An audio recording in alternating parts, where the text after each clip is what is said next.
Okay, good morning, ladies and gentlemen. Thank you so much for joining us. You are welcome to Vantage Forum 2021. It is our first ever virtual conference. Because this is a virtual conference, I want to make sure that you're reading me loud and clear. So if you can hear me, could you just go into the chat room and indicate that you can hear me?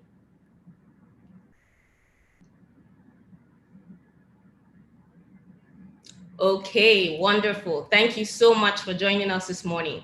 Now, my name is Chini Ugoji. I'm the Director of Media and Communications here at the Elevation Church, and I will be your host for this conference. It is really an honor to have you here with us. Just by way of updating everyone who is attending this conference, Vantage Forum is an annual business and economic outlook event, which is an initiative of the Elevation Church focused on empowering individuals to achieve the highest level of distinction in their businesses and careers. Now, Vantage Forum started in 2014 when it became clear that there was a knowledge gap between the policymakers, the economists, and those who were actually doing business in Nigeria. We saw the need for a business outlook event that focused on the analysis of the economic and political terrain with a view to giving business persons and career persons a roadmap to run with for the year. We all know that it is hard to run a race or to even win the race when you are running blind. And considering our our current realities, whether in 2020, thanks to the COVID-19 pandemic, or even right now, as we still continue to ride out this wave, it is imperative that we have a clear vision to be able to run successfully in 2021 and beyond. So it is for this reason that in our 7th year, we have themed this Vantage Forum, Built to Last, Navigating Uncertainties. In fact, I would like to add, successfully navigating uncertainties. At the end of this event, expect to leave fully loaded and equipped to thrive in these VUCA times. So wherever you're joining from, whether you're at home, you're in the hotel, you're in an office, even if you're in transit, I encourage you to please pay attention and engage.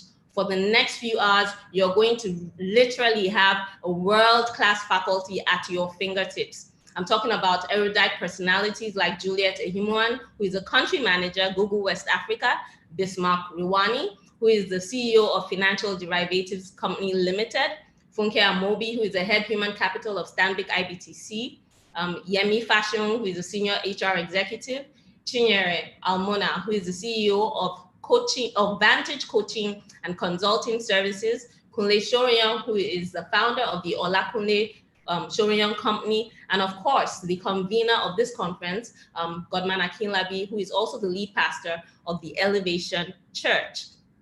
And so with those few words, I hope I have sufficiently whetted your appetite for this conference. But before we continue, we need to commit this program to the Lord, who is the source of all wisdom. It is in him that we ultimately rely on for strategies to successfully navigate our businesses, our careers, and everything in our lives. So it is at this point that I'm going to invite the head of our global ministries and the chief strategy officer of the Elevation Church, Pastor Debo Omotunde, to please say the opening prayer. Pastor Debo, are you there? Yes, I am. Good morning, Chini. Thank you. Let us pray. Father, we're grateful. We thank you for your love. We thank you for making today possible. Thank you for keeping us, our families, and our loved ones. Lord, the year 2020 was for us a year like no other. None of us on this platform today have ever experienced anything like it. And we're grateful for your protection. We're grateful for the victories, the lessons, and the opportunities. Through the failures and the successes, the highs and the lows of last year, we have all come to this moment. We pray, Lord, that today we will draw inspiration, courage, and strength from this platform. We ask, Lord, that you make dreams come alive again. Let hope be rekindled. Let aspirations be empowered by your knowledge. We ask that this year you will turn failure to success and you will turn success to greater success. Grant us all the stamina to navigate through the uncertainties of this new year under the watchful eyes of you, whose promises are certain and whose love is consistent. We dedicate this gathering to you. We ask that you use this forum to birth something new and glorious in us. We ask, Lord, that you bless the speakers. Use them as your oracles today. We ask that you empower everyone on this platform. Let 2021 Vantage Forum be a watershed for many. We also ask, Father, that you reward the organizers by multiplying your grace over this work. All this we ask and pray in the name of your Son, Jesus Christ. Amen. Thank you, Chinny. Amen. Thank you, Pastor Debo. Once again, I just want to welcome, I see more people have joined us. That's awesome. I want to welcome you to this conference. If you know anyone who is supposed to be here, you want to let them know that we started at the dot of 9 o'clock, and so they need to log on and join us. I also welcome anyone who might be joining us from YouTube and other social media platforms. You are very welcome. Now, before we dive in, just a little getting to know you, a little fun stuff. Before we move into our first plenary session. We all know that things have been done quite differently ever since we got into the lockdown mode and all of that, thanks to the coronavirus and COVID-19 protocols. One of the things that has been very interesting is the way we conference or the way we meet. You know, it's now laughable that people can join meetings or conferences from the comfort of their bedrooms. Some people have taken it overboard by joining meetings in their pajamas and things like that. But no, I'm not going to do that. Today is Saturday. You are welcome to join anyhow you can appear. However, we would really like to know where you're joining from. You know, in previous years, like I said, this is our 7th year hosting the Vantage Forum. In previous years, we've always met physically and everybody was always nicely suited up and all of that. But this year, we know that people are joining us from all around the world. You know, people are joining us from even outside Lagos. So wherever you are participating from, could you just give us your name and tell us where you're coming, where you're joining us from? Are you in Lagos? Are you in Abeokuta? Are you in the United States? Are you in Australia? Wherever you're from, I would just like to get a sense of who we have in the room. All right, I have somebody joining from Redemption Camp in Mowe. I have a lot of people in Lagos. Shout out to the Lagos people. Is there anyone outside Lagos that is joining the Vantage Forum? All right, I have people from Surulere, Abuja, wonderful. Maryland. Oh, we have Maryland, Lagos, and Maryland, USA. Thank you for joining us. Thank you for being up so early. I have someone from Germany. Thank you for joining us. All right, from Anambra State. Thank you for joining us. All right. From Ibadan, from Zamfara State. Thank you so much for joining us. From Amsterdam. Wonderful. From Kwara State, from Johannesburg. From London. So this is a truly, truly global conference. And one of the things I'm looking forward to, considering, you know, the wonderful mix that we have, not just of the faculty, but now of even the attendees, is that by the time we dive in and we start asking questions, we're just going to get a wealth of knowledge from this conference. So it's going to be time definitely well spent. So wherever you're joining from, during this conference, you're going to hear a lot of wonderful things. We are social. We are in that digital age. So please ensure that you follow us. We'll put up details on how to follow us, how to tag us on our screen. Our hashtags for this event, Vantage Forum 2020, VF 2020, and Build to Last. Anything you want to share, your experience about it, maybe a quote that a speaker gave that you found very persuasive, you can put that on social media and tag us. You can also follow us on social media at Elevation NG on all our platforms. We would really love to hear from you. So please use your phones, use your devices, and let us know what you think about the event so far. So I'm going to dive into the business of the day real quick and with some housekeeping. The program lineup for today, we've advertised that it's about 3 hours, and we're going to try to keep to time. The first thing we're going to do is we're going to have 2 plenary sessions, which will span about 45 minutes each. And during this time, our speakers will give a short presentation, and we will segue into an interactive Q&A session. Now, if you have questions, kindly put your questions in the Q&A section of Zoom. right? So not in the chat section, because in the chat section is where we're all gisting and having some fun. But in the Q&A section, you'll be able to ask questions as pertains to the things that the speakers have spoken about. Now, our session moderators will guide you as well and select the appropriate questions, and you will have a fantastic time in each of our sessions. Now, after the 2 plenary sessions, we will then take a short address from the convener of the Vantage Forum, Pastor Godman Akinlabi, and he will also tell us some things about our church and some of the other initiatives outside Vantage Forum that you can be a part of. After this session, I think this is the most exciting part of the Vantage Forum for me this year, is that we are going to have our very first breakout session experience at this conference. So we're going to have 4 breakout sessions. If you had registered earlier, you would have been able to choose what breakout session you wanted to be a part of, and we'll break into those sessions. Again, we have our fantastic speakers there, and you will get the opportunity to ask questions and interact with them. So that is it. It's going to be a great time. Please settle in, get your coffee, get whatever you need to just stay fully engaged in this event. To set the ball rolling for our first plenary session, I'm going to hand over to our first moderator for the day. Good morning, Folusha Gbadamosi. Are you there?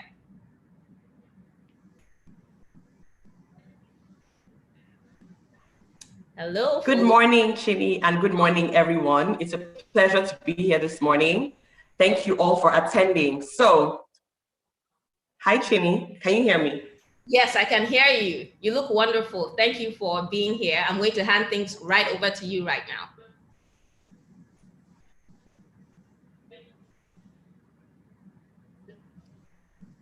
Thank you, Chini. Good morning, everyone. It's a pleasure to be here this morning. So we're going to dive right into our very first session this morning, which is with the country director, of Google, the amazing Juliet Ehimwan. She's going to be talking to us about the crucial role of technology in the new normal. Can we have her video intro, please? Thank you.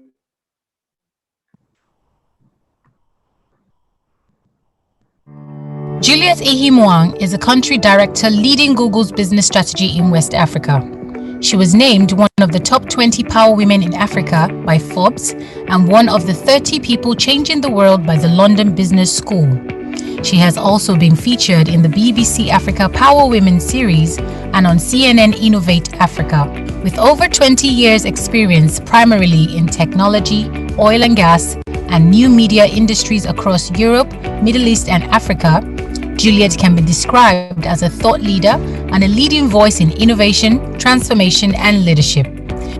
She has received numerous awards for outstanding contribution to the digital landscape in Africa, is an executive leadership coach, a member of the Forbes Coaches Council, in addition, the founder of Beyond Limits Africa, a leadership and organizational capacity building initiative.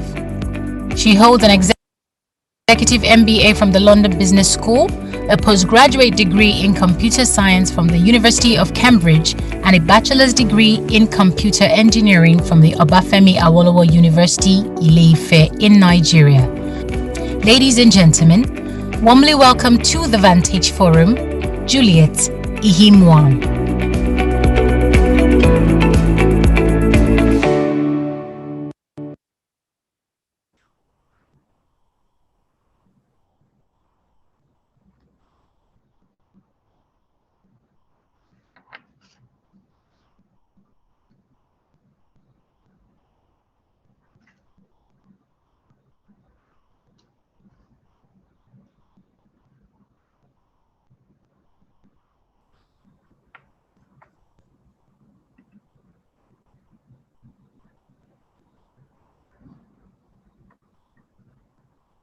Good morning, Juliet. Over to you.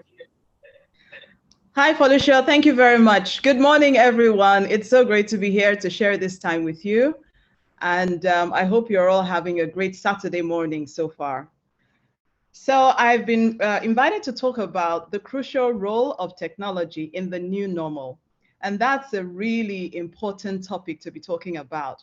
And we all know that we have a reality where that took a lot of us by surprise, where the world pretty much shut down over a period of time. And we're not in full recovery yet. We're still in recovery. and some parts of the world remain shut down.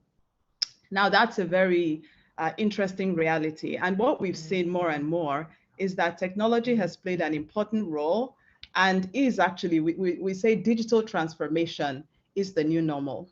So I'm going to talk about this in two parts. First of all, I'll talk about the role, the areas where technology is making a difference and how that can continue to be so. And then I'll talk about the role that each person can play in maximizing that, because at the end of the day, technology is a tool, it's a means to an end, but we as human beings, we are the driver. It's up to us to take advantage of the tools and the opportunities that are provided to get to create maximum impact and to achieve what our ambitions are. So in terms of the role that technology can play, I'll talk about what I call the 5 C's: connectedness, continuity, collaboration, capacity building, and competition. I'm going to elaborate on each of these. So the first is connectedness. Now, when you have a reality where the entire world shut down and we had lockdowns in many parts of the world, everybody would appreciate the fact that technology platforms actually gave us an opportunity to remain connected with one another. And where it was it was pretty much impossible to move in the normal way that we do and have our normal interactions, etc. Using various platforms just really made a difference in making sure that we were not cut off and completely in isolation from one another, that we were in many ways we were able to remain connected. So that's one important thing, and that's something that continues to be so. Now, the second bit is continuity. Obviously, there was an impact on businesses. And there was a reality, especially businesses that relied on human interaction. And some of you may run or be part of such businesses where, for you to reach your customers and for users to engage with you, there needs to be some physical interaction.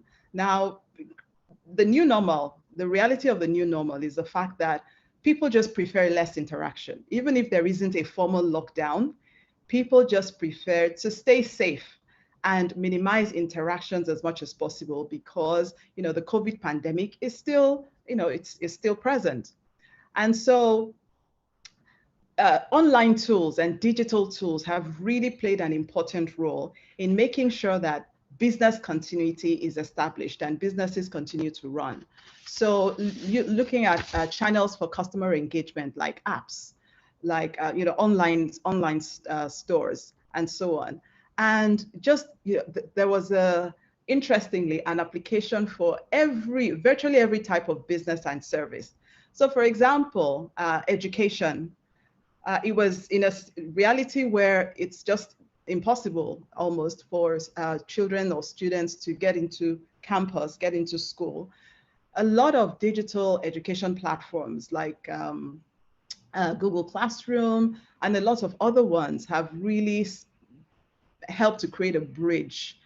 And if you're running some form of either a formal learning institution or some form of learning organization, and you haven't already done so, it's really important to ensure that there are very clear, very accessible digital channels that can be leveraged to put out your curriculum, put out your content, and make sure that things continue to run. And there are so many options, there's so many different tools and platforms that can really make that possible. The third is collaboration. Now, a lot of the work that we do on a day-to-day basis is really reliant on people gathering together in the same location. So maybe you're working on a project or any other type of deliverable, being able to get together, even teammates, office colleagues coming together to make things happen. But in the reality of the new normal, we're seeing less and less of that. And organizations are looking at, remote working, flexible working hours as well, a lot more reliance on technology platforms. And those have really found, it created a way. Let's take this conference as an example. This is an online conference. Normally, it would be an offline conference where we have the benefit of physical interaction. But by leveraging this online platform, we're able to get the same content and get, it's not exactly the same, but at least get quite a lot of value, so that it isn't completely, everything is not completely lost. Like, we can still have some form of business continuity. We saw even services like fitness instructions go online, where a lot of fitness instructors started to use Zoom or Google Meets or WhatsApp video, different tools and platforms to engage with customers. And that also really showed a lot of creativity on display. For some industries as well, we saw a boost in performance, in productivity. So let's take the fashion world, for instance. Now, that's one that was, really hit because people not going out. There's a reality around, do I really need more outfits, etc. But if you look at the entire value chain within that industry, there's a lot of, time spent by the designer just really, talking through options with customers, and that occupies a chunk of time. But now thinking about leveraging technology and taking more things online, then you cut out a lot of that time where you just send some videos of styles and designs on different platforms to your customers, and then they can take their own time to think through it, and then you have a conversation, and that's it. So in many ways, when we think about these transformations, there's actually a lot of benefit on the back of that. Home deliveries as well, online stores.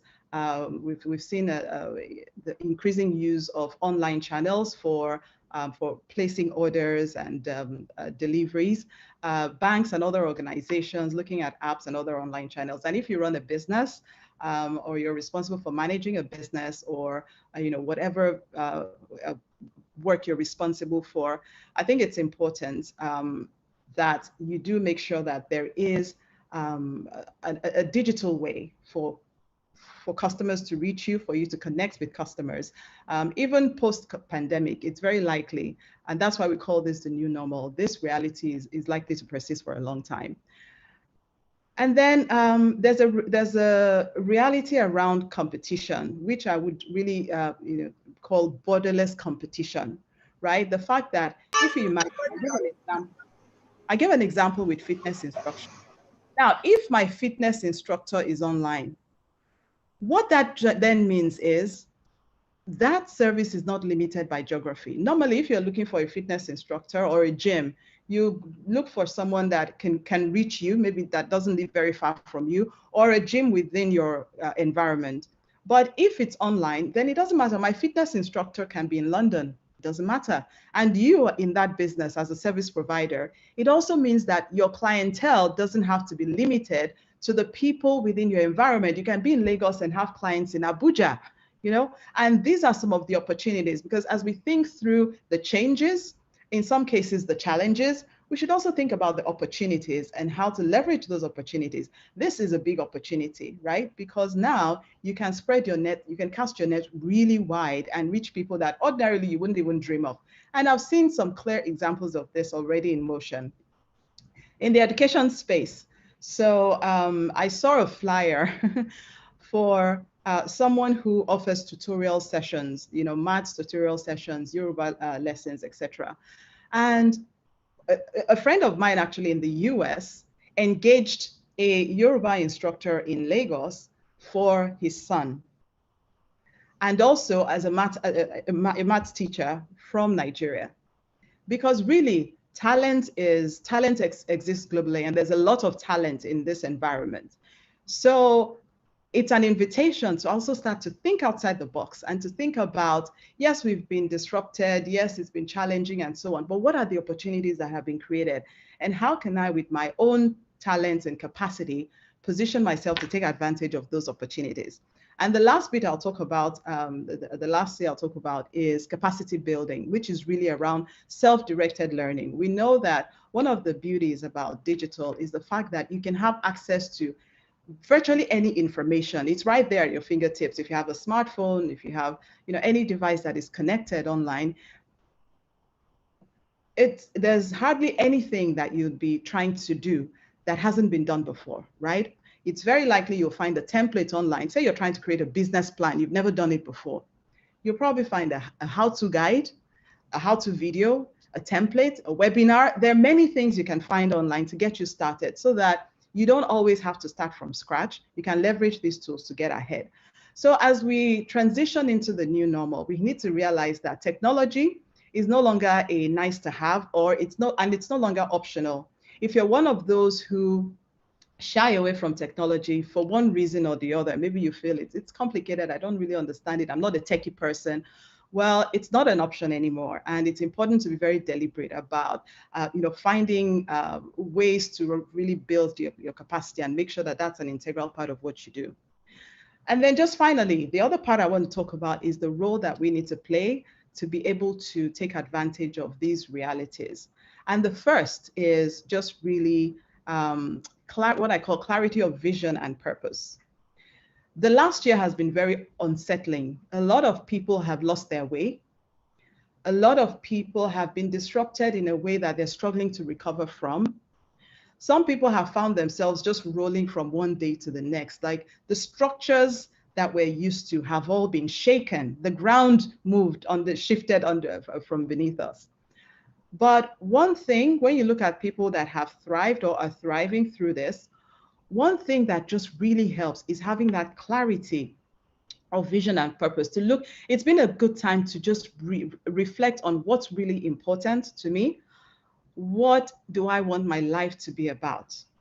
And having that picture very clear, keeping that vision alive, because that encourages you, that gives you the energy, in spite of the challenges, that gives you the energy to continue to go for it, to continue to push forward, to look for those tools, the tools I just talked about, which of those tools can be helpful for getting you there. And I do talk about this, some questions you can ask yourself to really connect with your purpose in the book just published called 30 Days of Excellence. And I've offered some complimentary copies through the Vantage Forum and the Elevation Church to members.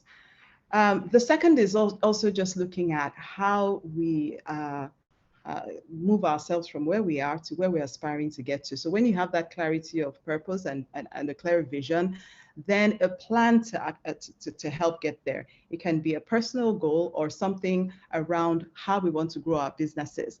How do we then apply ourselves and the resources available to us? How do we leverage our time? Time is something that people have also complained about over this period, because in the past, your time was very compartmentalized. You went to work, you were able to focus on work. Then you come back home, you focus on, and so on, But now everything is meshed into your 24 hours. And quite often, people complain of a lot of distractions, it's just hard. There's so many things pulling at you. It's all happening. It's hard to adjust. So again, being very deliberate about what do I want to use this time to achieve also ensures that we structure and allocate our time a lot more effectively. Attitude in this period is something that is also critical. I always talk about the importance of having an attitude of gratitude. I think it's key for us to think about, what am I focusing on and what stories am I telling myself, right? Yes, there's a challenge, but it's a global challenge and everyone has been impacted in one way or the other, right? We can be very focused on all the negativities of the situation, or we can also have an attitude of gratitude, where we look at how we've been incredibly blessed, even with all this, First and foremost, the fact that we're healthy, because this is a health crisis after all. The fact that we're healthy, that is enough to be grateful for and enough to forge us on to say, yes, we're not going to be crushed by this, but we're going to remain, we're going to keep moving and remain up and make the best of it. And just mobilize our resources and make sure that our thinking, we're not limiting ourselves with beliefs that bring us down, but we're thinking positively to charge us forward. So I'm going to pause there, and I'm happy to open up a discussion and take questions. Wow, thank you so much, Juliet. Can we have some virtual claps for our speaker in the chat box? Wasn't that great? Thank you so much, Juliet. Thank you for giving us the different perspectives of this topic, which is, first of all, the 5 C's, very insightful: connectedness, continuity, collaboration, competition, and capacity building. And then also speaking about ourselves as well, and also, kind of leading ourselves. So my first question for you is this. A lot of people are intimidated by technology. And like you said, it's taking over our lives, right? Whether we like it or not. What is a good starting point for somebody who finds technology to be quite intimidating, but wants to go in this digital way that you're speaking about, right? So whether it's in their career or their business, do you have any tips for somebody who finds technology to be very scary? Any tips on embarking on the digital way? Sure, absolutely. I think it's important to proceed in steps. So first of all, there are so many tools that are available online. So the first thing you want to do is even just know how to use the internet. Now, this may be rather basic for a lot of people, but it's a very important, but if it's not to you, then that's a very important starting point. Just learn how to use the internet. And you can achieve that by just somebody that you know who seems to be ahead in terms of just using these tools, just spending 10 minutes with that person. They will be able to show you, this is how you search for information, this is how you search for videos, this is how, that's a very important starting point. Then even the basic tasks, so, creating an email account and, sending mail and having that, getting mail sent to you as well. Those kinds of things would boost your confidence. Getting on social media platforms, where you then get access to, wow, a lot of content that is shared. You start looking at, people that inspire you, that you want to follow, content that is engaging for you, and things like that. There are also different tools and training platforms. We have a digital skills training initiative. And if you go on Google search and just type Google digital skills training, you get to a portal that has all kinds of material. There's a curriculum, which you can also access from your mobile phone and even a basic feature phone, that really takes you through step by step some of these, how you can make technology work for you, some of these tools and platforms. And at the end of the entire curriculum, you get a certificate. There are many other resources that are available as well to just take you through those steps. So I've responded from a very basic perspective, which is the question.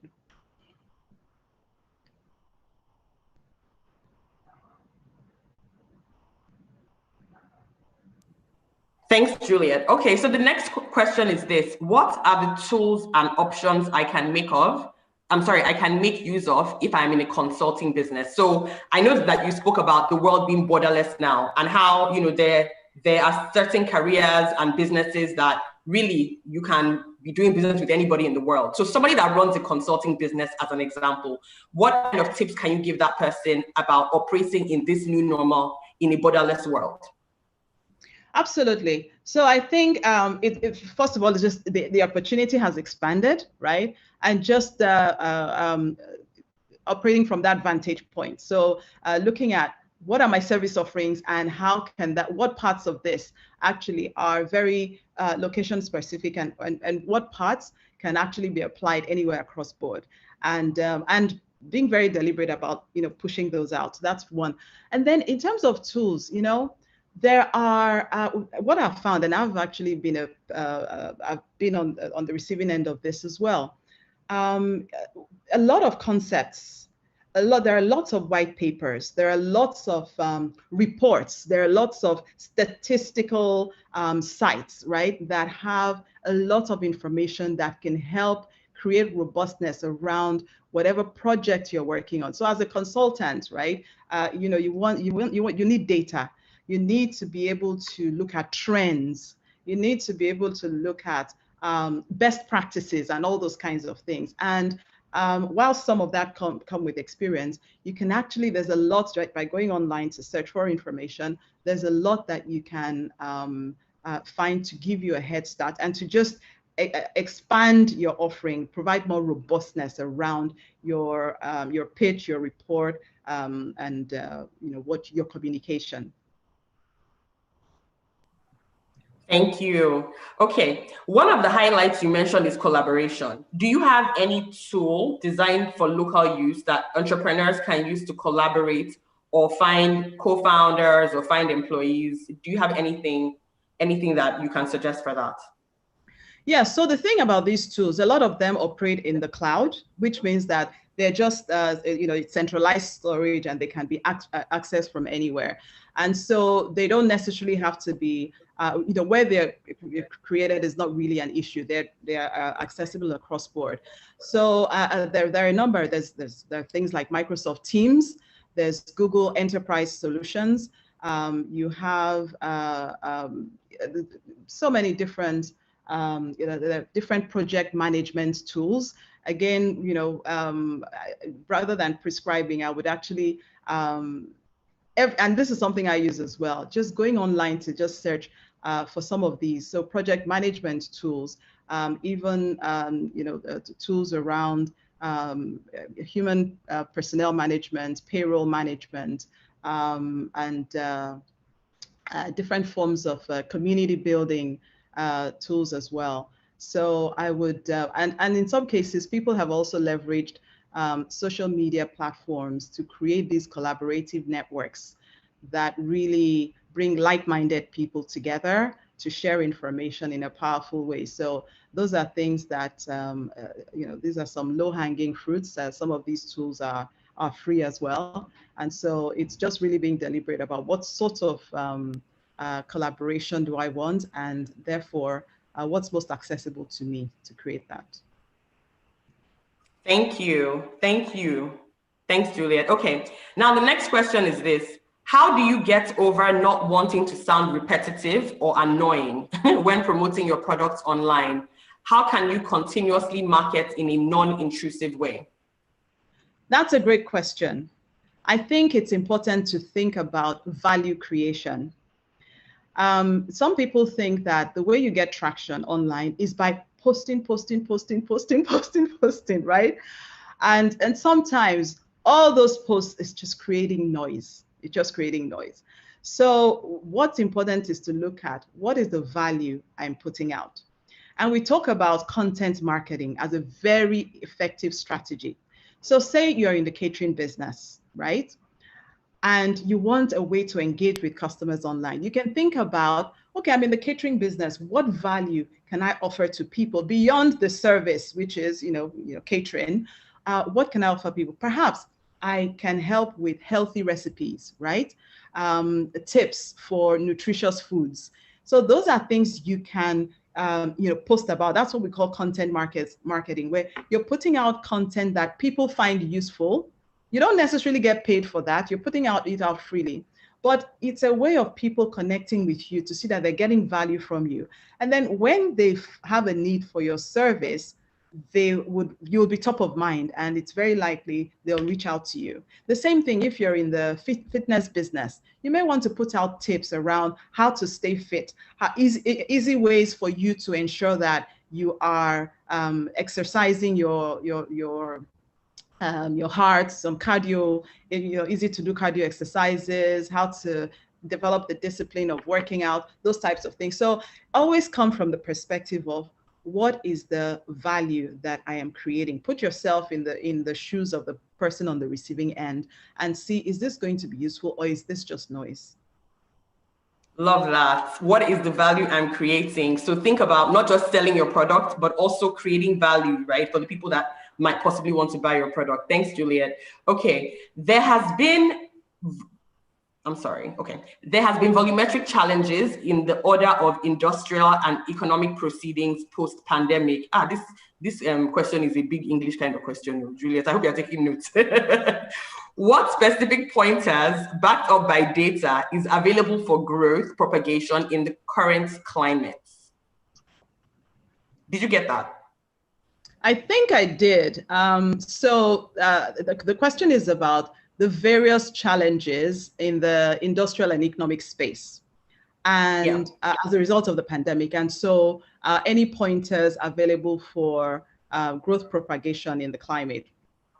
Yeah. I think it's a good question, actually. And yes, there is a lot of data. It's important to look at the trends. So some of the data points that would be interesting would be, the industries that have been most impacted by the pandemic, and industries where there is a lot more opportunity. At the end of the day, the value of these information sources would be, how does that apply to me, or how does that apply to my business? So So for example, if I do realize that, maybe I'm trying to make a choice between two directions that I want to go to, and I find out that actually there is an industry that is opening up as a result of the pandemic, right? And that has growth potential, then I'm likely to think more about, if that's one of the two directions, perhaps I should lean more towards that. We know that the aviation industry, for example, has really suffered as a result of the pandemic. Even hotels and, the hospitality industry, to some degree, lifestyle businesses as well. But on the other hand, we have growth in services that lend themselves very nicely to online deliveries. We've seen increased in even demand for online tutoring and so on. So looking at, and these trends are available online. If we just go and search on, like industrial trends as a result of the pandemic, or growth industries in the new normal, a lot of this information would come up, and data points as well. And those are useful in deciding how to chart our course. Thank you. Okay, so next question. How can we leverage technology to rural areas where internet connectivity is low or non-existent? So this infrastructure problem, what innovations exist to ensure that they are not locked out, especially in an area where in-person interaction has been reduced due to the pandemic? It's a really good question, and it's one that has been top of mind for a lot of us in the industry, because all the things that I'm talking about have a basic assumption, and that is that you have access to the internet. And where you have environments that do not have that, then it's a different ball game. I think we have to be realistic and practical. First of all, the North Star, the ultimate goal, is to ensure that infrastructure there's infrastructure access more widely spread, including rural areas, that we're able to have low-cost bandwidth for rural areas. And we've tried a number of things.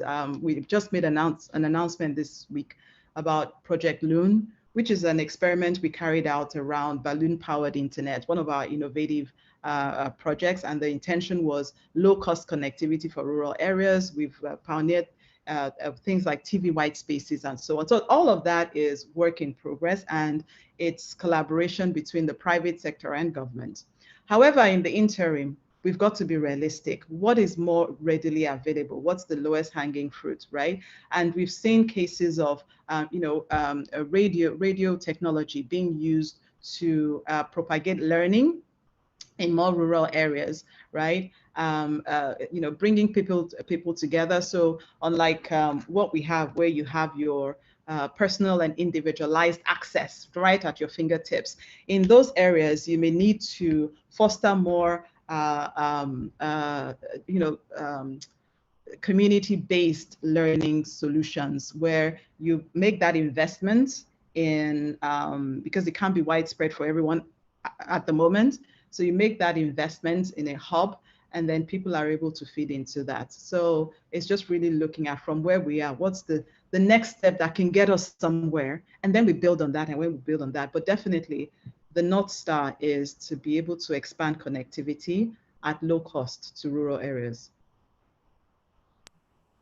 Thank you. Okay, so someone says content marketing is indeed beneficial. However, it can be very expensive and tasking. So the question really is posting related content, can that be seen as not being original? And is that acceptable as marketing information? So I guess this is tied back to your point earlier about creating value. Yeah. Okay. Yes, it is actually very valid to do that, as long as we give credits appropriately. So sometimes what you do, you don't have to create the content all the time from scratch. Sometimes you can just be like a conduit, where you curate existing content that is useful. Again, if we're thinking about value creation, it is creating value, because people may ordinarily not do the work to get access to that content, right? But you've done some work to curate the content and make it easily accessible to people. So, so that is valid as well. And when we talk about content creation, especially when you're using platforms like social media, it's also worth noting that you don't need huge production budgets. You know, the beauty about the online world today is you can be as scrappy and as low budget as possible. Just recording a few seconds on your phone, you know, you can get very far by doing that, right? Just typing text on your phone, a few quotes and what is top of mind that is helpful, taking pictures on your phone and then posting with. So it doesn't have to be, and we should ensure that actually the strategy does not lend itself to a lot of complexity and a lot of cost. But yes, it's very valid and it is done successfully to curate content from other people as well, but we should give appropriate credits. Great. So don't plagiarize. If you get it from somebody, give the person the credits. Fantastic. Thank you, Juliet. Okay, now to your book. Somebody has a very specific question. Very, very specific. How can one change their life in 30 days using your book? The book says 30 days of excellence, right? So this person wants to know, please, how can they change their life? I love that question. So life is a constant process of growth and development. It's a constant process. The intention of 30 days is that we focus, right? And when you focus, whatever you focus on tends to expand. And when you focus, get yourself into a certain discipline, build certain habits, that takes you far. But it doesn't mean after that 30 days, everything is fixed where, you know, it's a continuous process. The intention, so the pages are not dated. You have day 1, day 2, but you don't have dates. The intention is after 30 days, you start again and just keep going. And but stepping back from that, right? What the book shares is just core principles that are tried and tested that work in enhancing growth and success. Principles like just clarity of vision and purpose, because to live the life you want, you need to define it. Life does not happen by accident. It's not a series of random events. We have to be intentional about defining what it is that we're after, what we want our lives to be about. And then that vision without a plan is like hallucination or wishful thinking. You know, you do that and then you create a solid plan, right? And then you take the steps. Now you take those steps from an empowered perspective, which is where, you know, thinking about things like your belief systems come into play, because I talk about 2 types of beliefs: limiting beliefs and empowering beliefs. Limiting beliefs are all the negative things that we tell ourselves about why things cannot work. I don't have a godfather, therefore I can never make it in business. I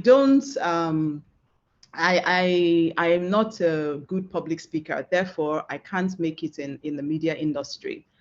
I am female, therefore I can't work in certain industries, and so on and so forth, right? On and on it goes. And you all know that we have that voice, that constant voice in your head, which sometimes can be a tool for beating yourself up or a tool for lifting you up. On the flip side, empowering beliefs are things that just really lift you up. So it's not about, you know, like self-deception or just trying to be positive thinking. We've got to be realistic. We've got to be practical. It's about looking at the reality of the situation and see if there's actually an empowering context to operate from. So for example, that belief that I don't have a godfather, therefore I can't succeed. You ask yourself, there are many people that have succeeded that don't have godfathers. So it's actually not a fact, right? And there are people that have succeeded that had even more humble beginnings than what you have right now. So that's where you flip it into an empowering belief that godfather or not, right? I will succeed. I have what it takes to succeed, and that sort of thing. So these are the kinds of concepts that are covered and that you sort of immerse yourself in those 30 days to just really help you operate from an empowered perspective. Thank you. Thank you very much. Okay, so some people are asking about where they can get the book, and I know that it's available on Roving Heights, right? Correct. Roving Heights, okay. Boulders Books, Laterna Books, and on Amazon. Okay, great. So those are the places that the books are available. And Juliet has been kind enough to give us a few copies to give out at this event. What's going to happen is that you're going to receive an email. So the early birds. If you're an early bird, clap for yourself. You're going to get yourself a gift very soon. You're going to get an email from the Elevation Church, and you will be informed about how to pick up your book from the church. So thank you so much, Juliet, for giving us these copies. We really appreciate you. Okay, so next question. Is technology always connected to internet connectivity? So no. And it just really depends on what perspective that you want to look at. There are many technologies around us. Your fridge is a piece of technology. Your TV is a piece of technology, your radio. So technology is very broad. And so the simple answer to that is no. And when we talk about leveraging technology tools, it's just really looking at for how do you automate whatever it is that is top of mind for you, or that you're working on, etc. How do you boost productivity by automating? Now, the beauty of where we are today, though, is that more and more things are getting connected, and there's a lot more power in that connectedness. So technology that stands alone, like your fridge, etc., it serves its purpose, and that's it, right? But when you have, and more we talk about the Internet of Things, where even devices are getting connected.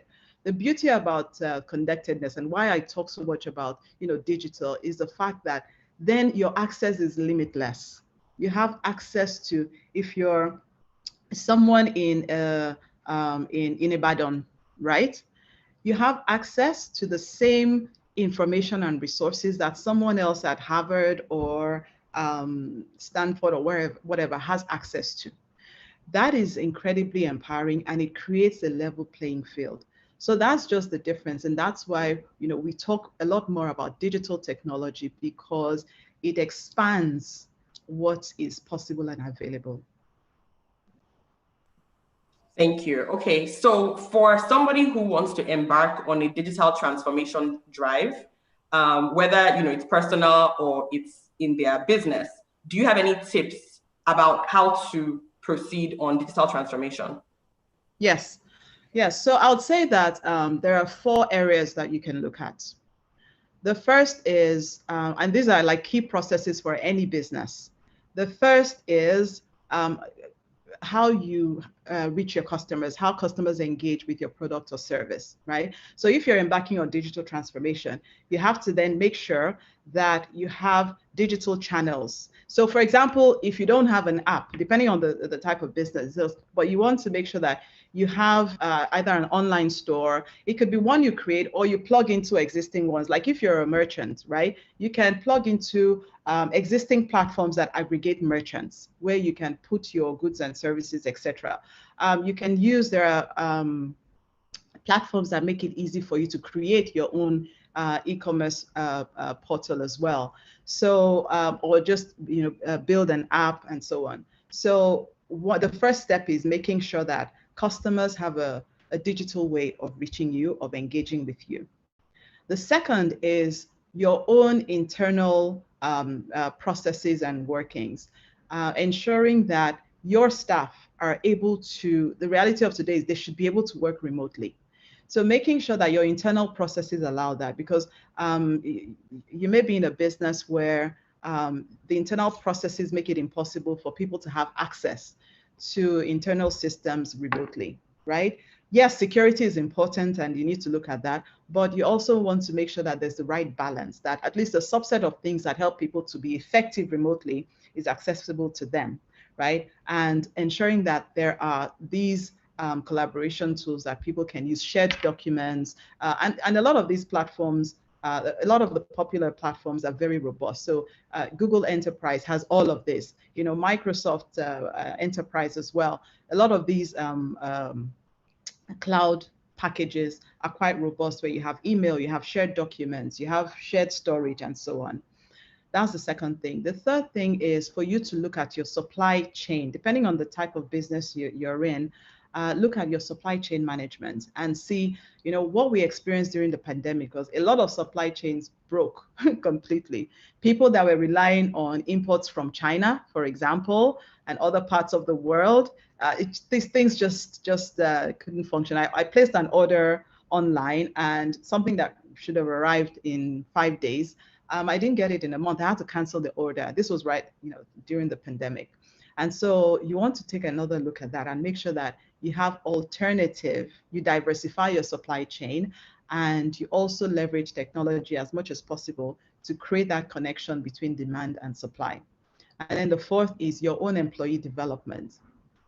You may not have the luxury like before to send people on a training where they're sitting in class, etc. But now there's so many learning management systems.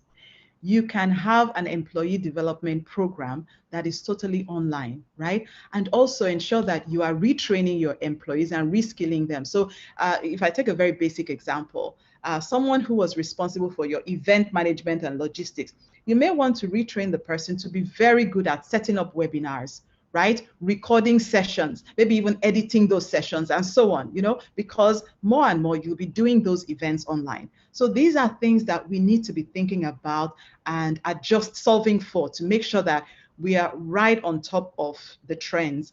I always say that, imagine there's a lockdown for 1 year. How will your business survive? Those things are the things that you should be thinking about doing now, even if in phases. Just picture that there was a lockdown for a whole year. How it will force you to think creatively and innovatively about what things need to be put in place. They don't all have to be in place on day one. You can have a phased approach, but we all have to be thinking along those lines. Wow, fantastic. Thank you so much, Julia. Thank you for your speech. Thank you for answering our questions. Thanks for everything, and thanks for the giveaways as well. Ladies and gentlemen, our time is up. Once again, if you have won a book package, you will receive an email. So say your prayers if you came in early and pray that you're one of those that will win. Let's give her some virtual claps again for being so amazing. Thank you so much, Juliet. Chini, over to you. Thank you. It's been a pleasure.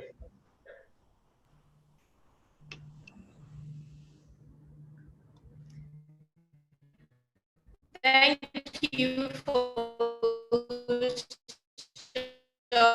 thank you so much, Juliet. I really love the statement that you made that getting into have, it is a must-have. And I know that into our second plenary session, and I'll invite our second moderator,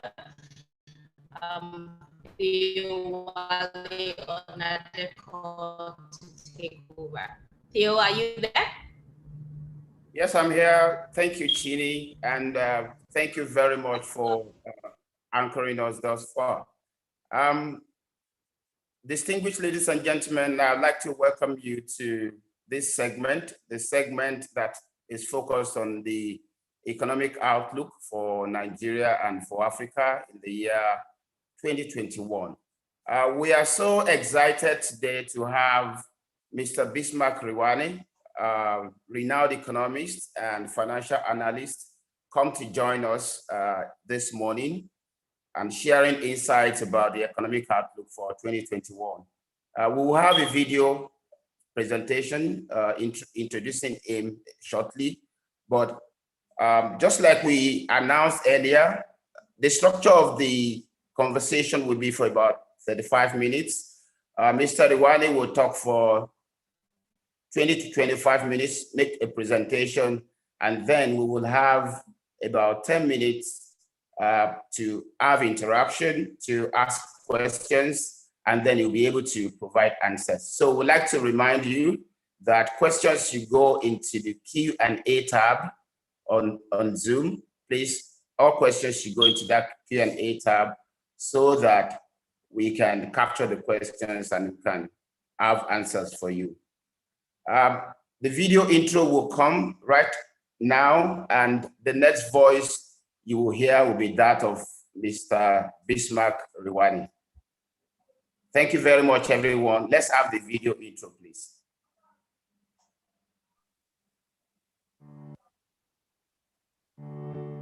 Bismarck J. Riwane is a graduate of economics from the University of Ibadan with more than 30 years of experience as an economist, banker, and financial analyst.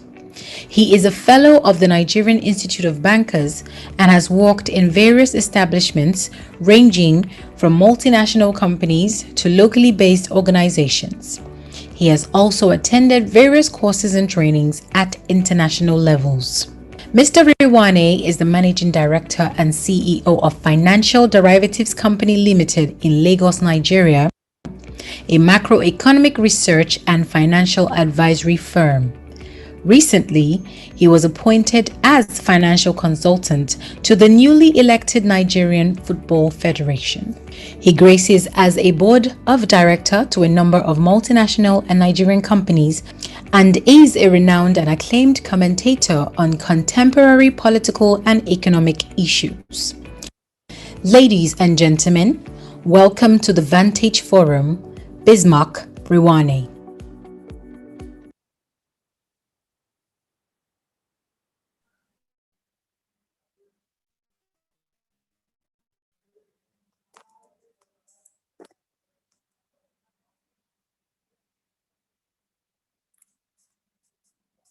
Over to you, Mr. Rewane. Are you there?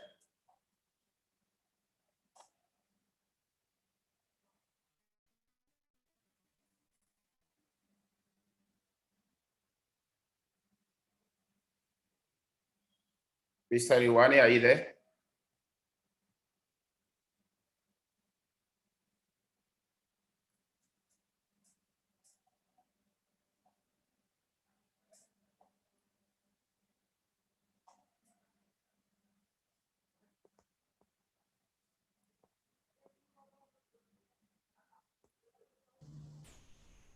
Okay, Mr. Rewane might be having a little technical itch. Let's check with Mr. Rewane and we'll bring him back to the platform. Chini? Yes. All right. Thank you so much for that, Wale. While we wait for Mr. Rewane, I have another question for our participants. Now, honestly, even if, I know that we're Christian and well, maybe a lot of us might be, but tell me, how was your 2020? How did it affect your business? How did it affect your career? So we expect the chat room to blow up with your experience of 2020. So let's know how it was. And by the way, we're not expecting it to be all bad.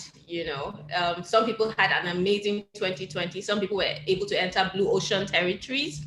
Some people were able to capitalize on some of the effects of the lockdown to enter into new businesses and all of that. So tell us, how was your 2020? Was it great? Was it profitable? Was it eye-opening?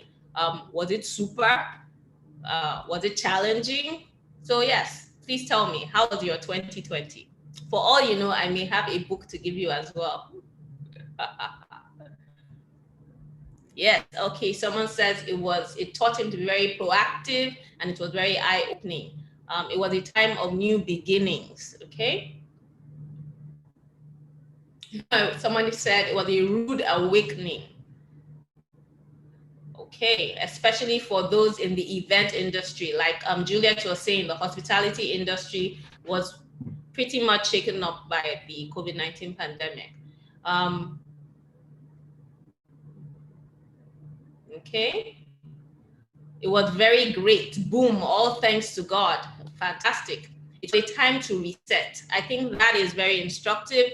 A lot of people had to rethink the way they did businesses, the way they congregated, the way they ran their offices. Just like Juliet was saying, right now you have people that are working from home. In fact, a lot of businesses have been able to reduce their overheads just by operating from maybe one small office as opposed to having several offices, because the world is indeed a global village. So fantastic. It was a time for rediscovery.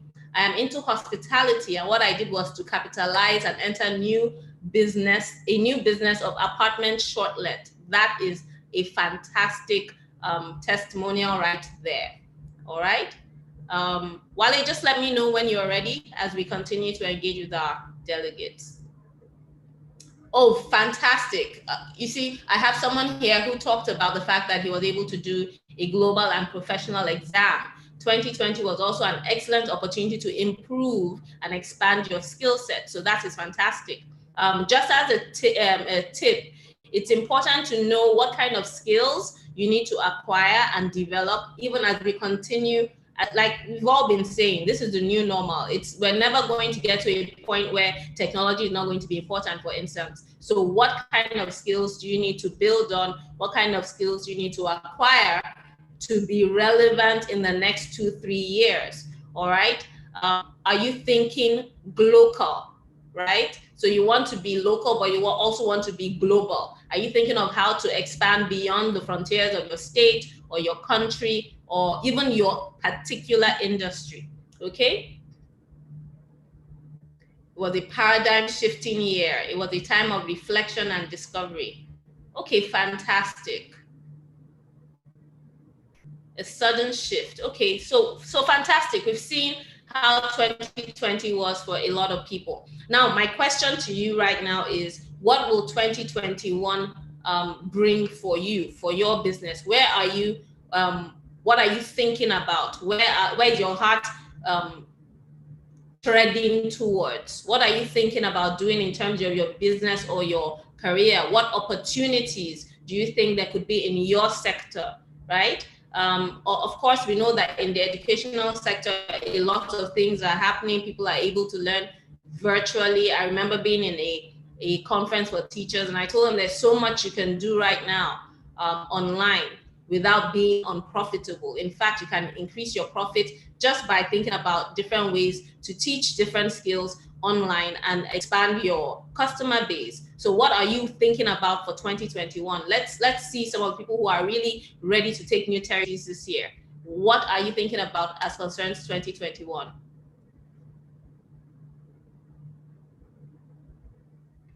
Okay, I'm waiting.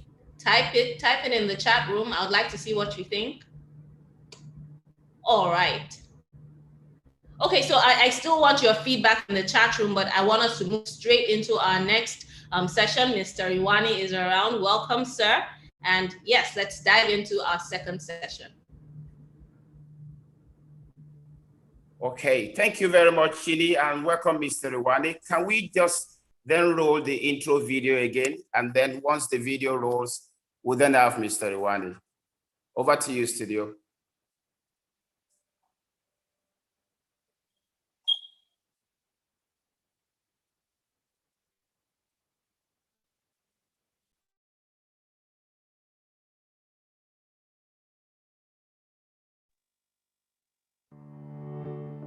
Bismarck J. Rewane is a graduate of economics from the University of Ibadan with more than 30 years of experience as an economist, banker, and financial analyst.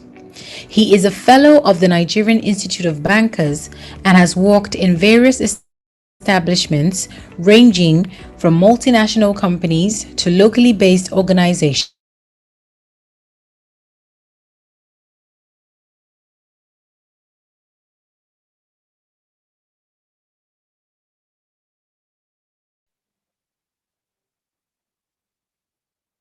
Financial advisory firm. Recently, he was appointed as financial consultant to the newly elected Nigerian Football Federation. He graces as a board of director to a number of multinational and Nigerian companies and is a renowned and acclaimed commentator on contemporary political and economic issues.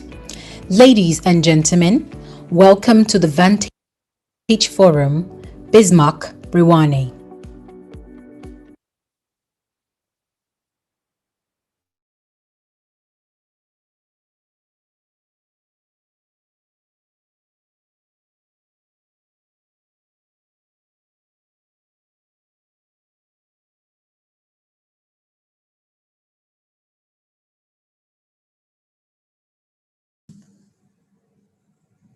Okay.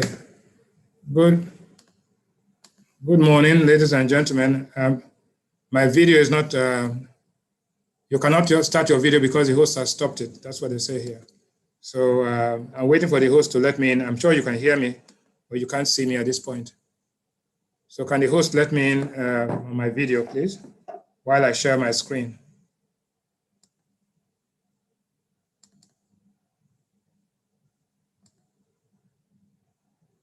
Okay.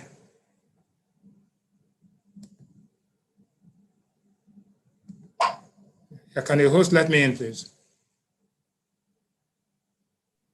You are in now, Mr. Riwani. Yeah. You can go ahead now. Your presentation is on and your audio is loud. Thank you, sir. Okay. No video. Because the video is not letting me in. All right. One second. Okay, start my video. I can see that now.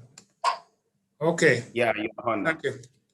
Thank you. Sorry for the mix-up, but I'm here to talk about the outlook for 2021, 2022, based on the theme of navigating uncertainties. Obviously, 2020 was one of the most uncertain and unpredictable years, what we call once in a century event, which was the coronavirus. But that topic has been overlabored. So let's look at the future. So now I'm going to, let me see, how do I get this screen moving? Just a minute. Okay. So I'm going to talk about setting the context, one. What is uncertainty? I'm going to define that. I'm going to talk about the context of uncertainty in the global order. And I'm going to try and gaze into 2021 and look at the opportunities, summary, and conclusion. Now, for uncertainty is defined in many forms. Basically, you do not know what's going to happen. Some people mistake it for risk. Some people mistake it for flip-flops. Some people mistake it for imponderables. But now, any situation where there's a current state of knowledge, you have what they call the unknown, the unpredictable, the underestimated. But in the end, the most important thing is that what we call the unknowns, the unpredictable, and the unknown unknowns, according to Donald Rumsfeld. So Donald Rumsfeld used to work for Reagan, then work for Bush, and then work for the other Bush. He's one of the icons of the conservative, what they call the neocons in the United States. One of the recent neocons was John Bolton, who acted as advisor, national security advisor, and ambassador of the United Nations. So he was national security advisor to Trump, but he was ambassador of the United Nations for old Bush. So he says there are known unknowns. There are things that we know and we know. We also know there are known unknowns.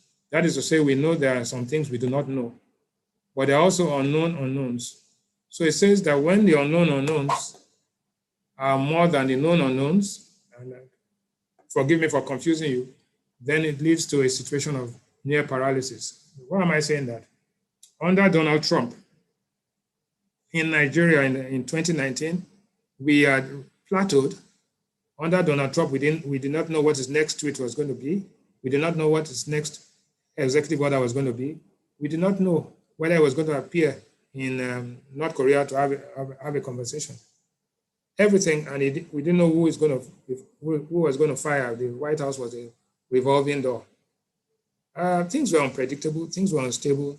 And again, the background of the leader himself, a man who is a reality TV star, a man who runs casinos, a man who had gone into bankruptcy 3-4 times, a man who had frequent marriages. So his entire personality was revolved around uncertainty and making people guess, keep you guessing. The world as a whole was guessing when the most powerful man in the world kept us guessing. And so that heightened the level of uncertainty. It heightened the level of volatility. It heightened the level of risks. And it also made things very, very complex. So this is Rumsfeld's growth theory. So when the unknown unknowns are more than the known unknowns, it reduces confidence, leads to investor paralysis, which undermines economic growth. And this is what has happened. We did not know what the value of the dollar was going to be. We did not know what the trade policy was going to be. We did not know whether there was going to be a wall across Mexico. We did not know whether visas were going to be disallowed, whether Nigerians or anybody was going to be able to fly into the United States. We just didn't know. That itself is a recipe at times for profit for arbitrageurs, but it's also a recipe for investor lack of confidence. Now, We went, in the last decade, we went from a global recession in 2008 to climate change and shift to more friendly, more friendly energy sources. We went from established order to populist nationalism and back to rural nationalism. When I say rural nationalism, it happened in Britain, nearly happened in France, it happened in America, where the existing order was thrown over. We went to rising protectionism and isolationism. We went from constructive engagement in foreign policy to, to what they call the Monroe Doctrine, the world for the world and America for America. And we saw the emergence of social media. The emergence of social media meant that the one most important variable in perfect markets is perfect information, having the same information. But the thing about social media is that we don't have the same information. Look at what's happening between Robin Hood and Stop, whatever it is, Stop Game. And so you have, these things are now beginning to have their negative impact. And it takes you back to what Karl Marx and Engels said, that in the end, capitalism has in itself its own dialectical materialism. That is what destroys capitalism. That was what was in the manifesto of 1848 by Karl Marx. But I don't believe that we need to go all the way to a Marxist end, where we need a managed welfare state. Now, where is the world today? Is it a less uncertain world? Yes, it is, definitely. It's more certain. Why? We have the old order. We have the United Nations. We have the World Bank. We have the IMF. We have the Paris Club. We have the London Club of Lenders. We have the North Atlantic Treaty Organization. We have the World Trade Organization, WTO. We have the World Health Organization. The vaccine program is being, all of these things, now there's more certainty. We have the first female Secretary of the Treasury, who was also the first female chairman of the Federal Reserve. And we have power. So you have stable, safe pair of hands. We have all the boys back from the Obama days, back from the Clinton days, all the boys from the, what they call the Brookings Institute, right? So we can measure, we can predict, we can, and I'm going to bring it back to Nigeria. So it's clear that one, we are going back to the Paris Climate Accord. In fact, more. In fact, there's a meeting in England, in the UK this February.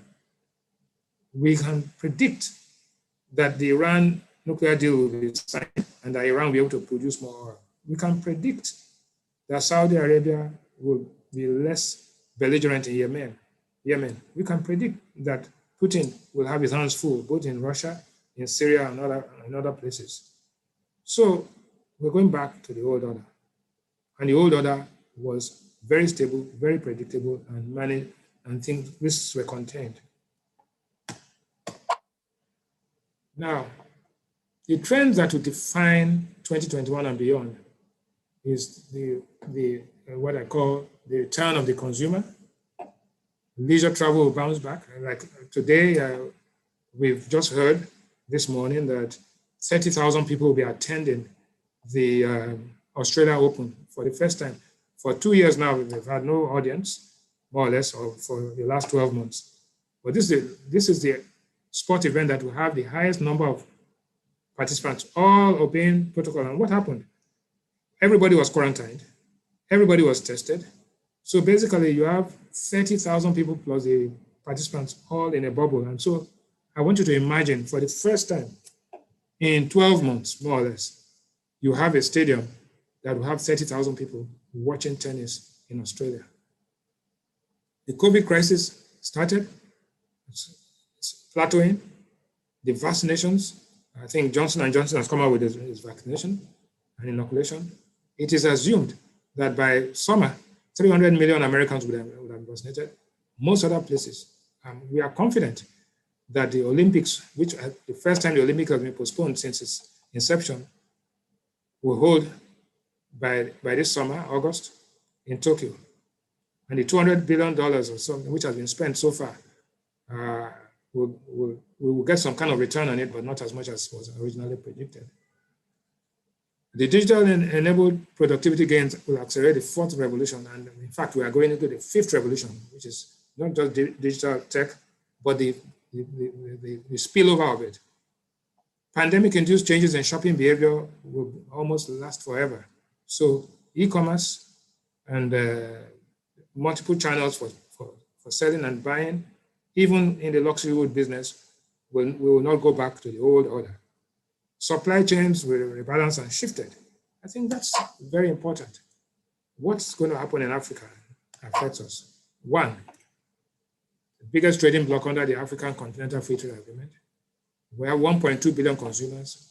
We have about 2.6 trillion dollars of GDP. But guess what? The continent is going to grow by 3.6% in 2021. This is the first time where African growth is underperforms global growth. The world economy is going to grow by about 5.5%, and Africa is going to grow about 3.6%. And Nigeria, for that matter, is going to grow by only 1.5%. So it tells you your installed capacity is one thing, your ability to ramp up and produce goods and services, your ability to, the investment in technology, education, and manpower will drive growth before we get to a new normal. So these are the things that, so bigger markets, regional integration, free flow of people, goods, and services, right? And investments will be the leading topic in the African Union. What are you going to see? You're going to see export diversification. You're going to see structural changes within countries who want to take advantage of economies of scale, who want to take advantage of trade borders. There will be people who are going to take advantage. Africa will have to build the infrastructure to move goods around and move people around. You're not going to see all of us entering Tarzan boats in front of the American embassy and taking 1.5 hours to get to Porto Novo. We are going to have proper, ferries, proper hovercraft. We are going to, pipelines, rails are going to be built across. So in a matter of 5 years latest, you would have had a lot of infrastructure built. Of course, the Chinese will be helping, right? They get paid. There will be refinery hubs in Lagos, which will take care of the whole of West Africa, and all the things, the white products, the lubes, and everything will take place. The fertilizers, the petrochemicals, and the big market, big market.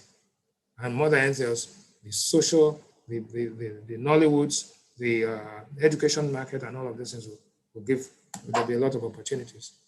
So Nigeria, in particular, will see a change in our trading partners. Today, we have India, Spain, Netherlands, South Africa, China, Turkey, United States, Belgium, in that order.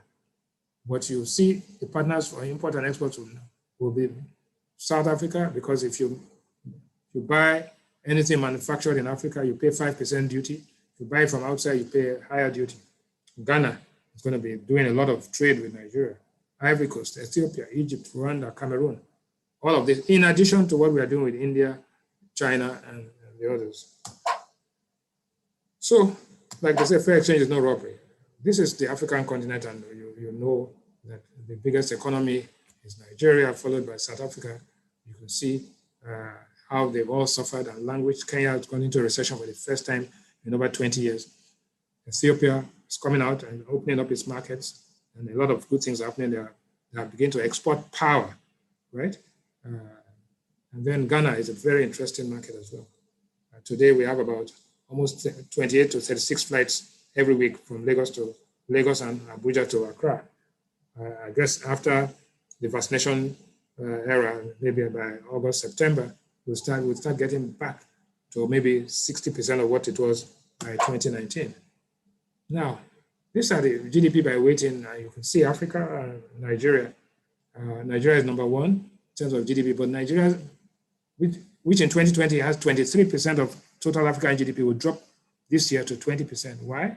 Because Nigeria is going to had negative growth of almost 4% in 2020, the highest contraction being in the second quarter of -6.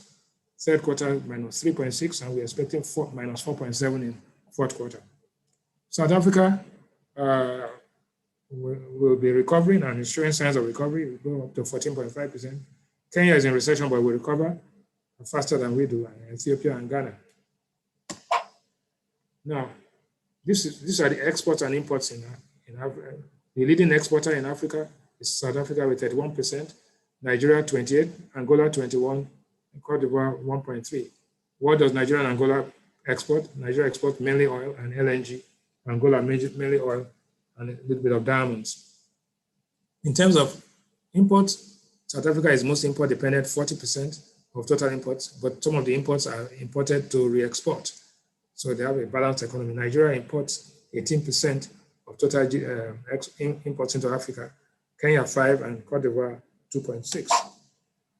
So if we look into 2021, what is this audience? What are they worried about? The people sitting out there, the people on this call are worried about now. When are we going to have a second or third wave of COVID infections? What do I do? Are there hospitals there? Is there oxygen? When do I get vaccinated? When am I going to go back to physical learning as against virtual learning? How much is it going to cost me? What is going to happen to the Naira? Is it going to be 400? Is it going to be 300? Or is it going to be 800? That's what you're worrying about. I was investing in treasury bills 2 years ago and I was getting 14, 15%. Last year, my rates dropped about 8, 9%. Today, I'm getting 1 or 2%. What can I do? I live on investment income, but I cannot invest anymore. If I go and I invest in property, the property is likely to be empty. So what do I do?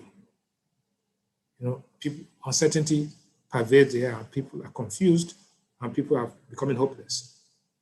My child has finished school, passed his degree and all of that, cannot get a job. You're worried by the time your child is finishing youth corps and you don't have a job. These are the uncertainty. Volatile, in any case, but look at what's happening in the stock market. Oh yeah, fantastic. 51%, 52%. Should I liquidate all my savings and put in the stock market into a bubble? But what happened in 2008? When they said, fasten your seatbelts, a crash was about to happen, and it happened. So the pump and dump. What has happened with Robinhood? What's happening with Stop Gap or whatever it is? Yes. Now, all of these things are now beginning to play into the psyche of Nigerian policymakers, 1, investors, 2, manufacturers, 3, and consumers, 4. So, what are the unknowns? There are unknowns that we can do nothing about, and there are unknowns that we can actually do something about domestically. One of the unknowns that we cannot do anything about is the price of oil. One of the unknowns that we can hardly do anything about is the production. We have an OPEC quota. We have the militants hanging around. We saw what happened in the National Assembly when they discussed the PIGB. We had not even started, and everything broke down, even in the National Assembly. Can you imagine what's going to happen when you try to implement it in the creeks of the Niger Delta? Well, GDP growth, we know something about it. Inflation, we know. Forex policy is rationing, and we don't know. There are multiple exchange rates. We do not know what's going to happen. Is there a bubble in the stock market? Will electricity tariffs go up? Will monetary policy continue to be accommodative and interest rates stay below 1% while inflation is at 16, 17%? The external, we are told that the external reserves are very high, but at the same time, there's rationing of foreign exchange. At what time will this robust external reserves translate into free flow of foreign exchange as it used to be in the past? We do not know what the fuel price is going to be because it's tied to the price of oil and the border activity. We do not know whether there'll be 41, 42, 45, 0 or 100 import restricted items. We do not know whether there's going to be deficit spending. We do not know whether there's going to be subsidies. These are the things that, both from a policymaking perspective, both from a manufacturer's perspective, both from an investor and consumer perspective, these are the things that, so that's why the theme of navigating uncertainties is important. How do you mitigate and how do you manage these things, and how do you convert these uncertainties and challenges into investment opportunities. So, what will affect all of you? And like I said, and I've stated everything here: growth, oil, inflation, reserves, external debt, forex policy, money policy, and stock market bubble. These are the things that we're going to be worried about. So let's try and put some dimension. I'm not saying that we are right, but it's better. A wrong prediction is better than no prediction. So we think that Brent, that is our oil, will stay maybe at above between 50 and 55 with some luck. If there's any disruption, it could go higher to 60 plus, but with some bad luck, when I say bad luck, settlement between Iran and the rest, we could see the oil price drop. But definitely, since there's going to be a V-shaped recovery, right? The US is going to grow by 5% sometime this year. We think that there will be higher demand for fossil fuels. Yes, there will be increased vaccinations. I think that both in the UK, although the announcement from France today is saying that nobody, except from the European Union, nobody is allowed into France indefinitely until they bring the infections under control. That shouldn't bother you. That is all Q1 activity. By the end of Q1, most of these guys would have been vaccinated at least 1, 2, 3. And therefore, by April, May, I think there'll be a free flow movement of people.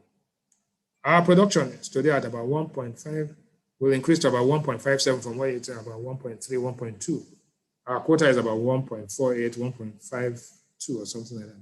But recently, our production dropped. But the force majeure has been lifted by mobile, and then we have to get this done.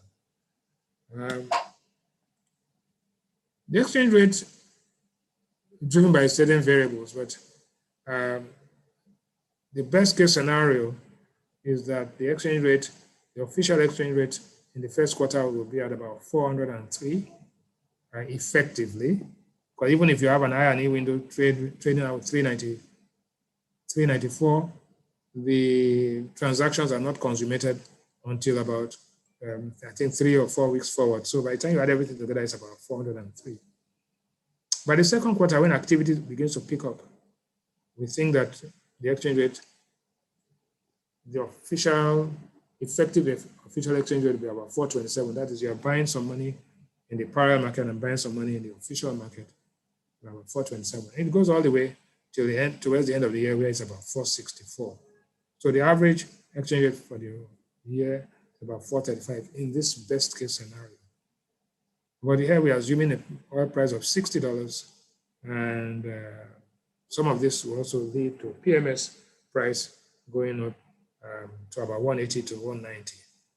Another thing that we see is that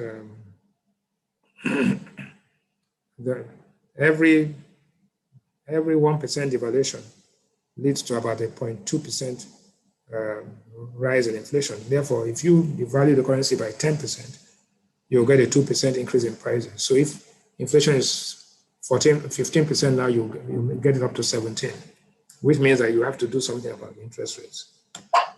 In the worst case scenario, it goes the other way. But in all cases, you will find that the average exchange rate at the end of the year officially will probably be about the parallel will be about 470, and the official could be about 420. So bringing the average about 438. Growth is likely to pick up, but more likely in the second quarter. Because second quarter 2020 had a big contraction, so the base is lower. And so by second quarter, increased activity, you're going to see a positive growth, maybe a big spike in the second quarter and third quarter. But we'll see how it goes. The sectors, there were 13 sectors expanded out of the 46 monitored by the MBS in the second quarter. 18 sectors expanded in the third quarter. We think same level of maybe 20 sectors will expand in the fourth quarter. But in this second quarter of first quarter and second quarter of 2021, we think that we get expansion in about 30 of these 46 sectors. And these sectors will range from manufacturing, trading, real estate, construction, industry, ICT, education, aviation, and so on. What are the fiscal things that we need to look out for? The PIB we passed in the current form, but the implementation is going to be extremely complex.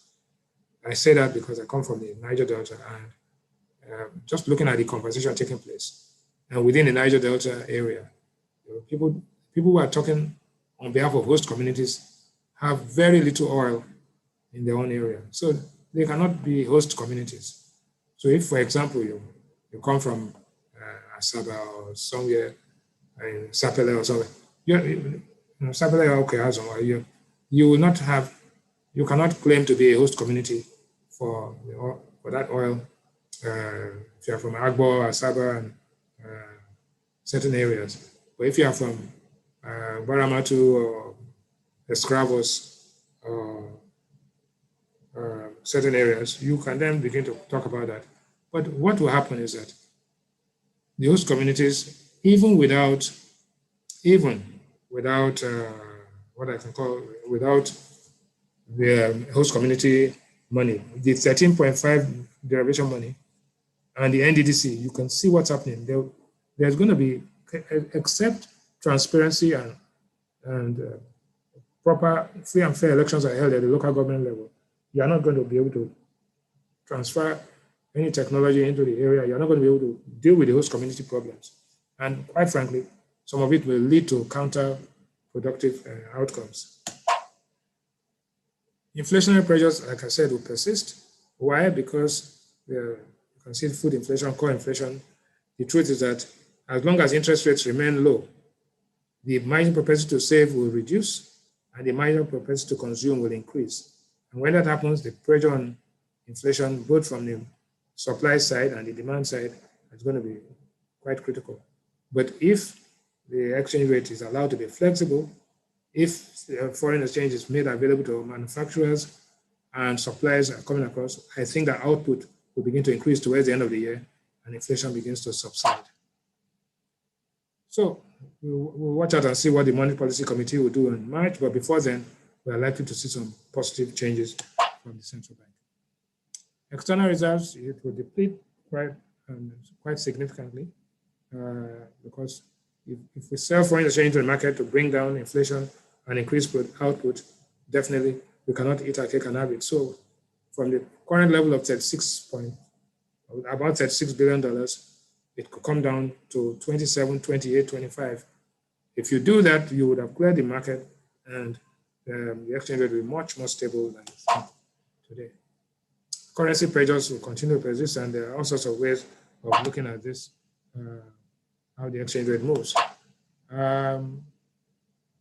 Likely policy before the end of the year will be more likely to be market determined. CBN will reduce the amount of rationing, in other words, increase supply. They would not go to a full auction, but they will attempt to call in peg. There will still be multiple exchange rates, but they will be convergent towards one another. And then we'll see some movement of the currency. Interest rates are definitely going to climb back because you cannot have these artificially low interest rates. And the level of national savings will drop. And savings equal investment. And so once savings is dropping, investments will drop. And when investment drops, jobs. Well, let's take an example. If you were to invest money in a dollar-euro bond today, you'll get as high as, in dollars, you'll get 7, 8, or maybe 9%. If you invest in the same CP of that same bank in Nigeria, any of the banks, you'll be lucky to get 4%, even in a bond, a 10-year bond. So if I buy a Nigerian Euro bond of First Bank, Access Bank, and I can get as much as 8.3%. So what do? I just take my Naira, convert it to dollars, and put it there, because in dollars, I'll get inflation of 1.5. In Naira, I'll get inflation of 16%. So why should I keep my money in Naira? It's quite clear that if you left your money under your mattress in January 2019 and took it out in January 2021, it will be worth only 783 Naira today. If you put your $1,000 under your mattress in January 2019, you'll be worth $997. Only $3 would have been lost to inflation. If you bought Ghanaian cedi with it, you'll be worth about 839 cedis from 1,000 cedis. So by keeping your money under the mattress, inflation will steal it both in the day and at night. You lose money by going to bed. And so that's why, to pretend that inflationary pressures do not exist, to pretend that inflation is not ripping off the people, to think that the same people, especially people of this kind of Christian faith, who believe in investing legitimately and do not have any qualms about earning interest, they are the bulk of the people that are suffering from this artificially low interest rate policy.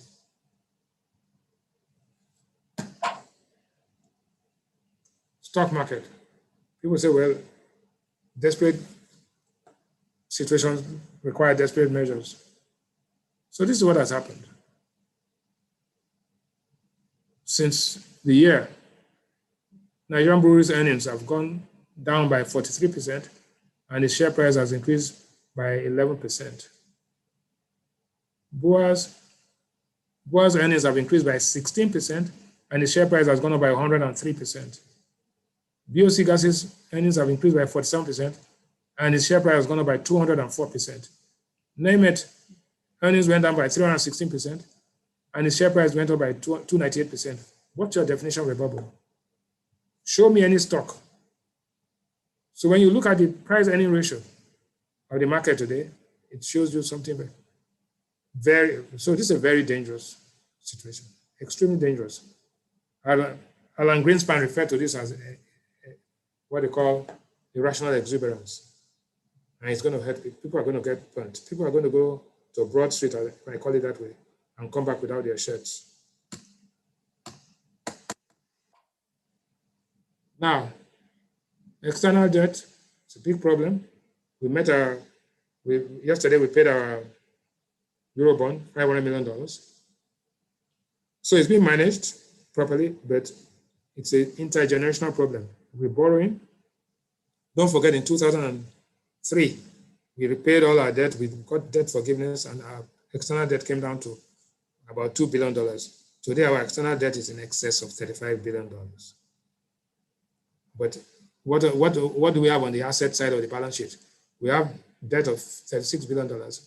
On the asset side, we don't have anything to show for it. So basically, we have borrowed to consume. So where are the future sectors to watch? Let me very quickly. The sectors to watch: manufacturing. It grew by minus 1.5 in Q3. It's likely to grow by 2 to 3% in Q2. So this is a sector you should look at very closely, either as an investor or part of the value chain in producing their raw materials. Insurance is absolutely fantastic. It grew by minus 18. It's likely to grow by 5 to 7%, if not 8%. This is a sector that you must throw everything in. It's good.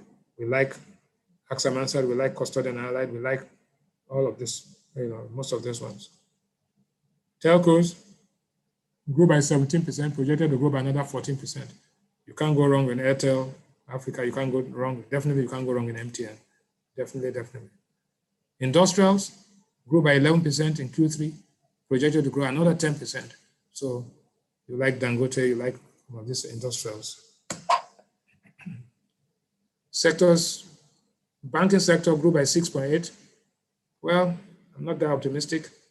They will likely grow by about 7%, if not less, because there's plenty of competition. And don't forget, there was forbearance. Once the forbearance is now given up, then we'll see some shakeout there. Further consolidation. Trading, again, grew by minus 12. It's likely to go positive by plus 3.4. Refining grew by minus 68. We think it stays negative for a while, but once Dangote's refinery is coming up next year or 2022, we begin to see some future there and some modular refineries. Agriculture grew by 1.39, projected to grow by about 2%. Again, anchor borrowers program and all these other things, but you've got to be careful there. So brands to watch: Nestle, Flour Mills, MTN, GT, Zenith, Access, Dangote, Boa, Axamansat, Coastal Island, Lafarge, Dangote, Okomu, Presco. In summary, I mean, 2021 will still be challenging, but there's light at the end of the tunnel. In fact, not at the end of the tunnel, there's light in the middle of the tunnel. By this time, in 2022, you will be attending the primaries of your political party. There would have been an election in Anambra State in November. There would have been squabbles, and the big parties would have splintered. And the race for 2023 has started already. But by this time next year, you will definitely, everything will be political. You will not be using face masks anymore. You definitely would have been vaccinated. You would have been able to travel. Those of you who have not traveled in the last 12 months or 18 months would have made 1 or 2 trips. You will be buying more from the e-commerce channels. Some of you would have migrated from online classes to both in presence and online classes. The virtual meetings will continue. There will be more virtual meetings, and some physical meetings, at least to get to know you. And so some things will never, like they say, some things will never be the same again. But at times they say the more things change, the more they remain the same. So, summary, gradual recovery, increase in diaspora remittances. 2021, we'll see some reforms. Positive growth, unlikely till about Q2, Q3. Inflation will remain difficult, but we're going to ease towards the end of the year. The currency pressures to persist, so be long dollars and be short naira if you can. CBN will shift its policy stance and interest rates begin to climb up very soon. Thank you very much.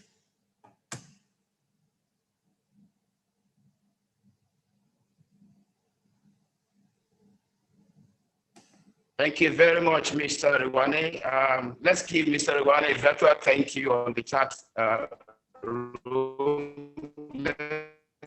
Let's give him a virtual appreciation towards those.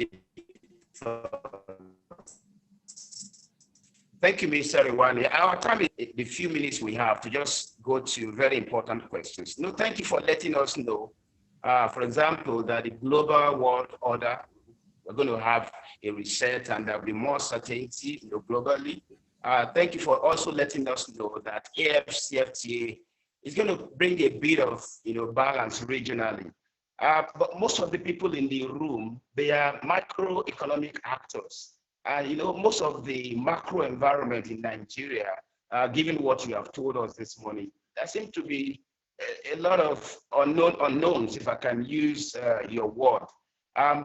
In developed economies, there's a connection, between the macro environment and the micro environment. But in Nigeria, it seems to be a struggle. And you've talked about a number of those things. For micro entrepreneurs,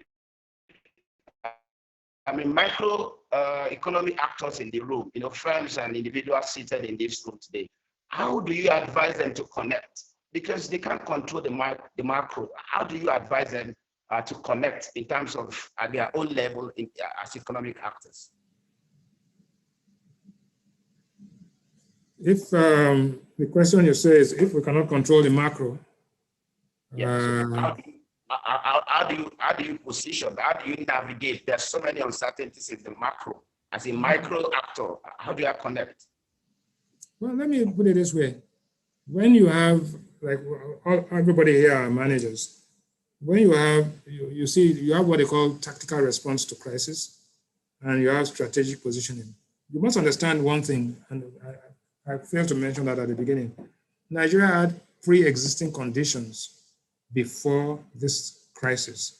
So what Nigerian policymakers are trying to do, and I give that to you for free, Nigerian policymakers are trying to solve the structural problems as well as deal with the operational problems they face. So the rhetoric out there is that, oh, we are trying our best and all that, but the truth is that Nigeria is trying its best, but they are dealing with the structural problems that were on the ground before, together with the operational problems. And so what is required is everybody, there has to be some honest communication to telling the truth to the Nigerian people that, look, this is the truth. And that, Even Einstein will have difficulty navigating this damn thing. Not to talk of when we are using, you know, when we don't have Einsteins all over the place. So what you have to do as dealing with this is to look at how you respond to the immediate, knowing very well that the immediate problems are not going to stay there for too long. You know, it's like that type of situation where there's a shortage of petrol and you are filling 20 jerry cans with petrol. You know, but after a while, you have to come to terms with the fact that after all the petrol in jerry cans are finished, you still have to buy. So you might as well come to terms with the fact that I'm buying petrol at the high price and stop making, you know, speculating and hoping that a miracle will happen. Let us come to terms with our reality. I think that is the key. Let's come to terms with our reality. And you have to respond and don't. So the crisis of false expectation with the crisis of poor outcomes make it, you know, complicate the issue because the person gets totally disappointed. But if you are not expecting miracles and you are dealing and you know that there's difficulty out there, when the change comes, the change for the better comes, you are going to be pleasantly surprised. So let's take some of the parameters. The price of oil we thought would go down to 28. It didn't. We had an average of over 45. The price of oil, we projected our benchmark is 40 this year. The price of oil today is 57. So we are making some gains. How do we use this money? The federal government and state government revenues are much better, but they are not more efficient in the spending and the investment of this money.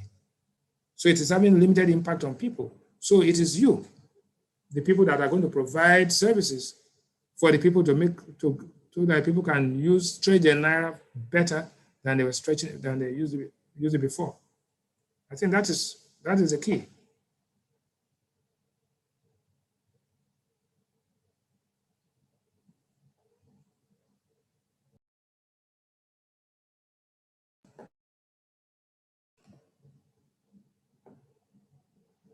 Thank you very much, Mr. Riwani. We'll only be able to take 2 more questions. This person wants to know, so you've talked about the opportunities in AFCFTA and the fact that some of those sectors, you know, manufacturing, agri, telecoms are the likely sectors. So this person is trying to know what opportunities for small scale SMEs, basically manufacturing, to take advantage of AFCFTA despite the obvious infrastructural disadvantage in Nigeria? Well, let me say this. African Continental Free Trade Agreement is about regional integration and bigger markets.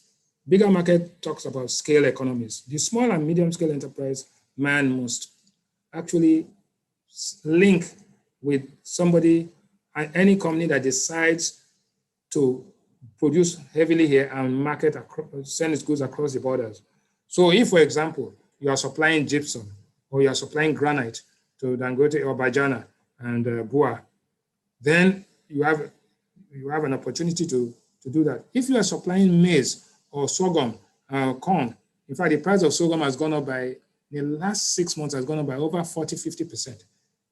Sorghum is being used as input for livestock feed. Is a major input into making ethanol. And now there's such a shortage of ethanol in Nigeria today. Only 25% of ethanol is made, and yet the breweries are producing, the distilleries are producing spirits, and you can't get it. So you have to identify if Nestle is going to be producing more in Nigeria and shipping the goods across rather than going to produce in Accra, produce everywhere. You then begin to supply cocoa paste and all the materials. Palm oil that comes in to make Maggi cube, palm oil to make detergent, palm oil to make ice cream. None of you believe that palm oil goes into ice cream, plenty of it. Palm oil to make margarine, palm oil to make, so is it a surprise that our Como oil turnover went up by 79% in last quarter? No. The price of palm oil internationally has also, moved in quite a volatile movement, but we are doing, so there are many things that you can do. Somebody, are you taking the extras that come out from after the palm oil has been crushed and all the palm kernels, the PKO? Are you using the branches of the palms for thatch roofs? Are you producing things that will go into the aluminum tubes that are going to used to make toothpaste? So there are loads and loads of opportunities, but you must be cost competitive. If you are producing at a price that is too high, the imports will crush you. They'll crush you. If your tomatoes are expensive or onions are expensive, people just bring it across from Niger. And you can't stop them under the African Continental Free Trade Agreement. So the answer is that you have to be efficient in your production process. You have to be efficient in your distribution and storage process. And you have to be efficient in your pricing. And more than anything else, you have to understand that in a free trade agreement area, your currency, transactions have to be settled. The Forex has to be available. So policymakers have to understand that if we are going to be competitive in an open border situation rather than a Robinson Crusoe situation, we need to be efficient in the management of our currency values. Thank you very much, Mr. Iwani. The very final question is a monetary policy, and it's two sides of the coin. So the first question is, what's your view on the outlook of CBN concerning cryptocurrencies? And if that becomes, an asset class in the future, what weight do you think cryptocurrencies will carry? That's one part. The other part is the concern around, CBN being a regulator and at the same time becoming an actor at different levels. As an actor in microfinance, National Microfinance Bank is trying to be an actor in the commodity exchange space, the recent development. Is trying to be an actor, in various places that CBN should be a regulator. What are your concerns? What are your views? Are you concerned? What are your views, and what should people in this room, take away in terms of strategic positioning to be able to optimize the opportunities that 2021 presents? Well, first of all, the cryptocurrency, I don't understand too much of cryptocurrency, but I think it's a kind of a store of value and people are using it to settle transactions. And I think the price is of $30,000 or whatever it is. And people just buy one or buy two or buy part of that. And quite frankly, as long as inflation rates remain at 1.8% maximum in the United States, and you have a safe pair of hands like Janet Yellen and Jerome Powell running things, I wouldn't go short in dollars and go long in Bitcoin or anything. But 75% of trades in the world are done in dollars. The bulk of reserves are in dollars and special drawing rights. The World Bank, the IMF, and others are going to ensure that the international financial system stays the way it is.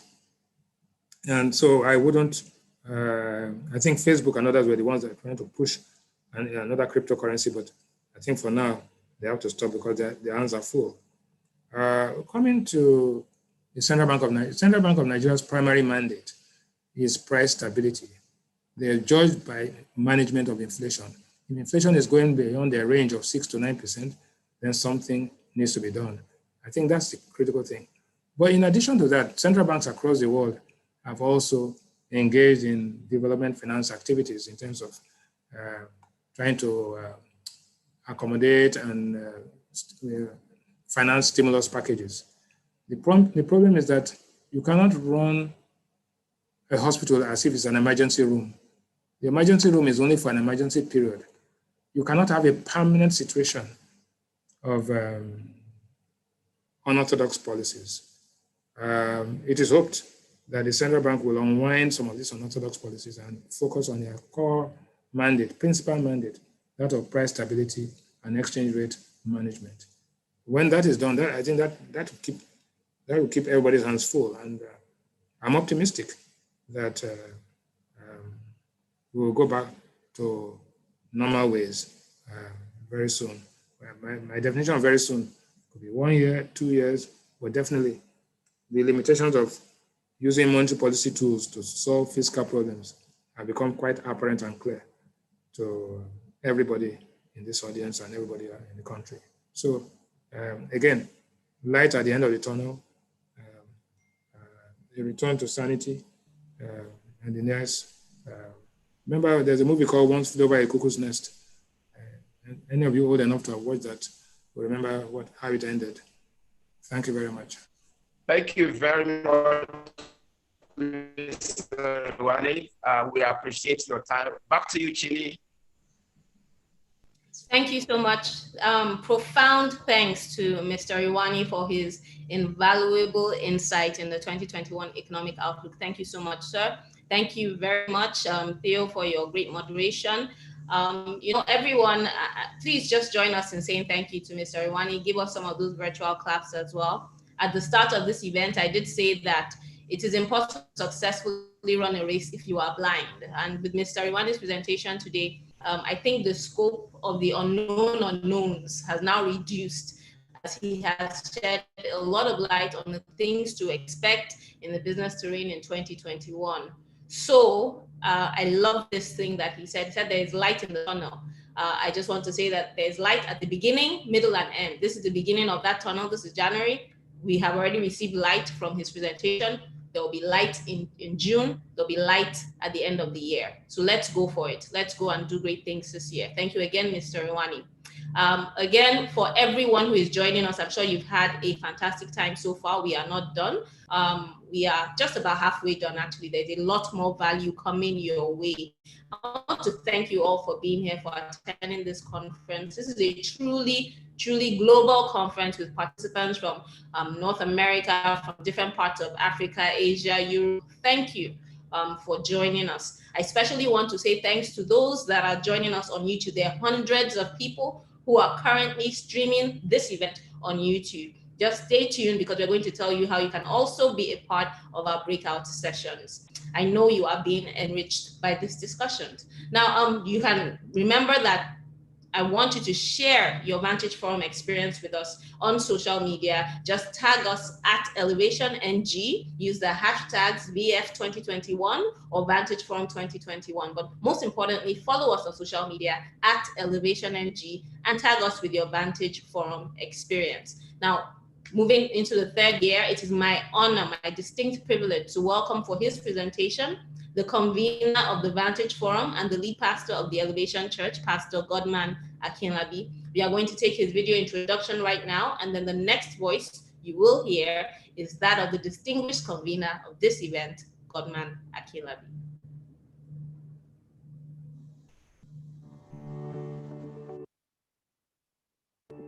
Godman Akinlabi is a visionary speaker, consultant, and lead pastor of the Elevation Church, who is passionate about the mandate he has been given, which is to make greatness common. He's a teacher who has inspired many around the world from his wealth of experience. With more than 25 years of experience in pastoring and leadership, Godman Akinlabi has served people of all ages from different walks of life in various capacities through initiatives, outreaches, and conferences, some of which include a mentorship program for young men called Man Up, a business and economic outlook event called Vantage Forum, a conference for singles tagged The Hangout, and a ministry positioned to positively influence marriages called Better Half Media, just to name a few. He also has several resources such as webinars, podcasts, TV broadcasts, and several books, notably The 7 Commandments of Foolishness, Don't Waste Your Pain, I Am Possible, Sexuality Get a Grip for Singles and Couples, amongst others. He actively engages on social media, where he shares several nuggets on leadership and relationship. Let's welcome the host of Vantage Forum 2021, Godman Akinlabi.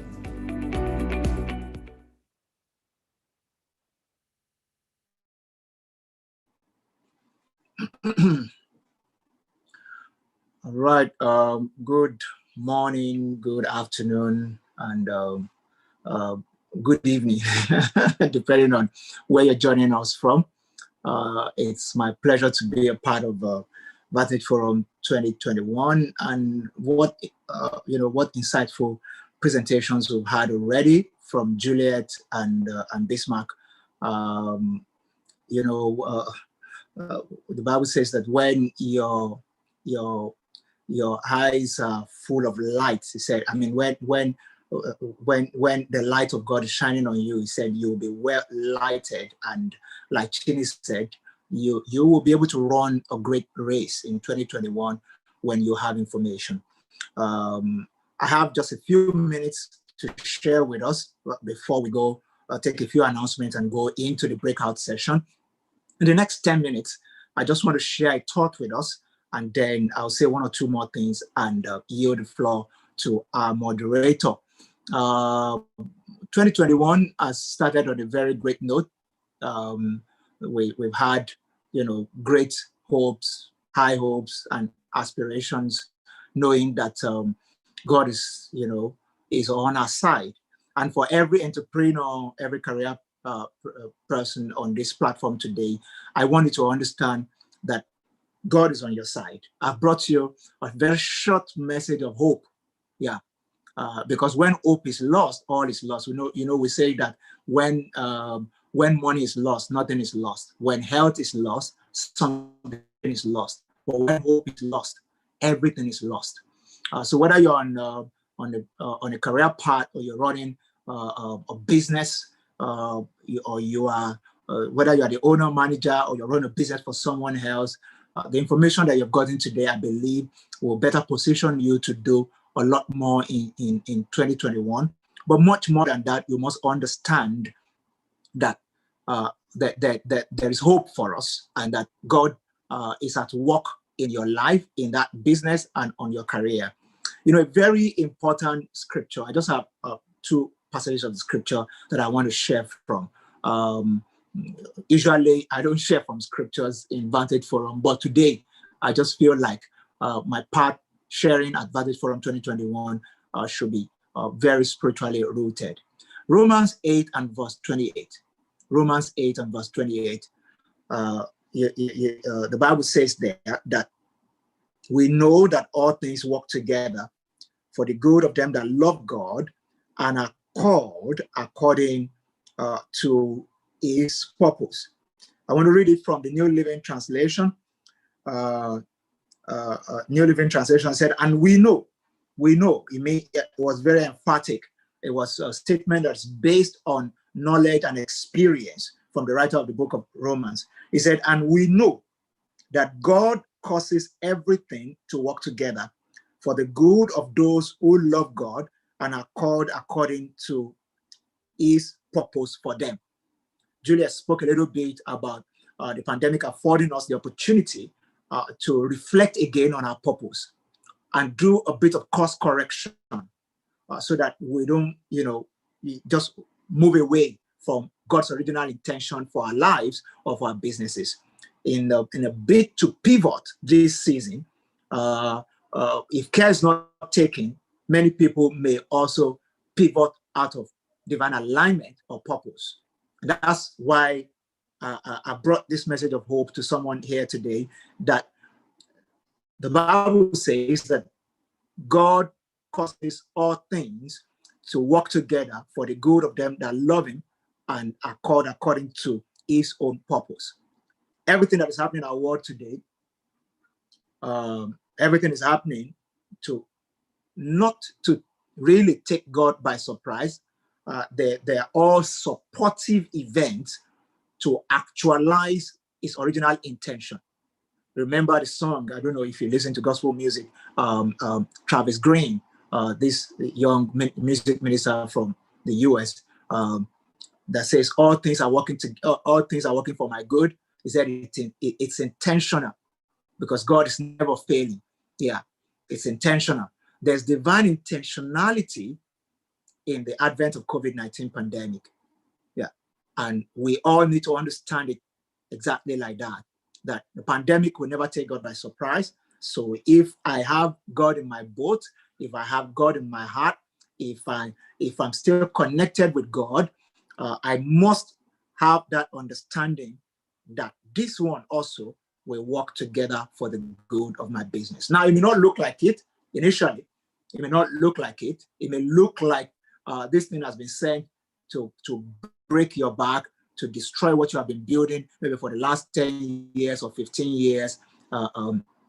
As a pastor, as a philanthropist, as an entrepreneur, I've seen in the last 10 months or so, I've seen all kinds of, we've had to make all kinds of decisions, just thinking through situations and all that. I've had to, counsel with a lot of business owners, just helping people to figure out what is ahead of them. I needed to understand that this one too shall come to pass. Everything will work together for your good. Very quickly. In Genesis 26, from verse 1, the Bible talks about Isaac, the son of promise of Abraham, who was supposed to, enjoy the blessing of Abraham. Isaac experienced a famine. The Bible was categorical about stating that this was a different famine from the famine that happened in the days of Abraham. It means that every generation will experience one form of adversity or the other. We cannot pray adversity away. All we can do is to pray for grace, to pray for wisdom, and to pray for strength to overcome adversity, to stay put, to leverage the force of hope so that we can, stay afloat in every situation that will come our way. Isaac had his own family, and the moment that famine hit, the first instinct that Isaac had was, to live where he was. And living will not always mean living a physical location alone. Sometimes is to change what you are doing, which will definitely be relevant as time changes. We need to change the way we do things. So it wasn't a bad thing that Isaac actually wanted to just move away from where he was, go to Egypt and leave Gerar, the particular city where he was. But he was able to hear God when God said, stay here. Don't go to that other place. Stay here. And he said, I will bless you here because I have a covenant blessing that I gave to Abraham, and it will find expression in your life as well. For someone, it may be a relationship, it may be a mindset, it may be something that you are used to doing, it may be a physical location that you may want to run out of a partnership, leave a particular business platform and go to somewhere else, change, your investors, or change the people who that you supply or that supply you raw materials, whatever it may be.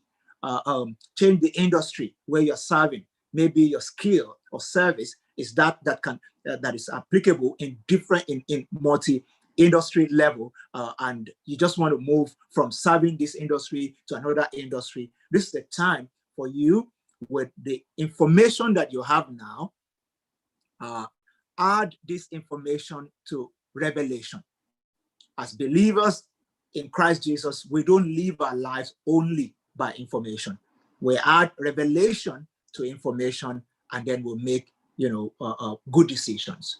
In fact, a lot of the time, information should help you to understand revelation better if you're getting the right information. If God is speaking to you, or you're getting a premonition, you're getting an inspiration, the more information you get about it, the better your capacity to maximize what you are hearing, what you are feeling, and what you are being inspired about. When you get a fresh idea, for instance, today or tomorrow, or you've had a fresh idea that you've been working on since January, being on the Vantage forum today should position you to maximize that idea, because more information is now coming your way that you can leverage. So information with revelation will give you stronger capacity to do better in the face of uncertainty.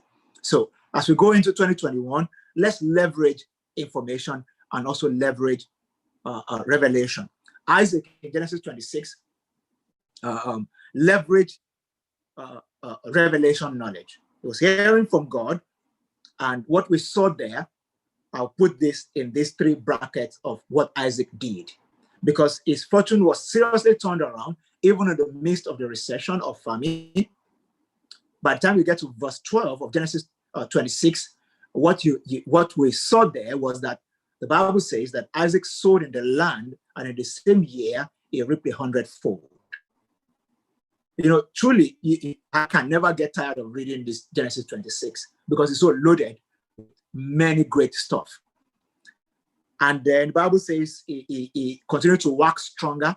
He became very great, and all that, all kinds of, glowing things that the Bible mentioned about him based on what happened there. It looked like what I believe will happen for somebody in 2021. That's what I'm believing that will happen for me, that there will be increase. The Bible says in verse 13 of Genesis 26, he became a very rich man. His wealth continued to grow. He acquired so many flocks of sheep and goat, herds of cattle, servants, that the Philistines became jealous of him. So the Philistines filled up all the Isaac wells with debt.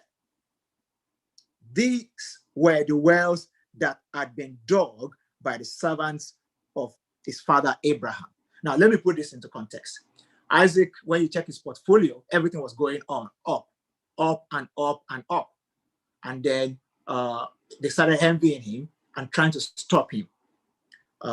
Now, just to wrap this all up so that I don't take beyond the time I've been allotted, what I wanted to get out of my short presentation is this. As I continue in 2021, based on the information that I have and the revelation that God will continue to give me periodically, whether through premonitions, whether just through prayer, or just hearing or getting ideas in my subconscious, in my thought, by the help of the Holy Spirit, what am I going to do with everything? I wanted to see 3 things that Isaac did that I believe we should all do. One is that we should ask the question, what should I stop doing?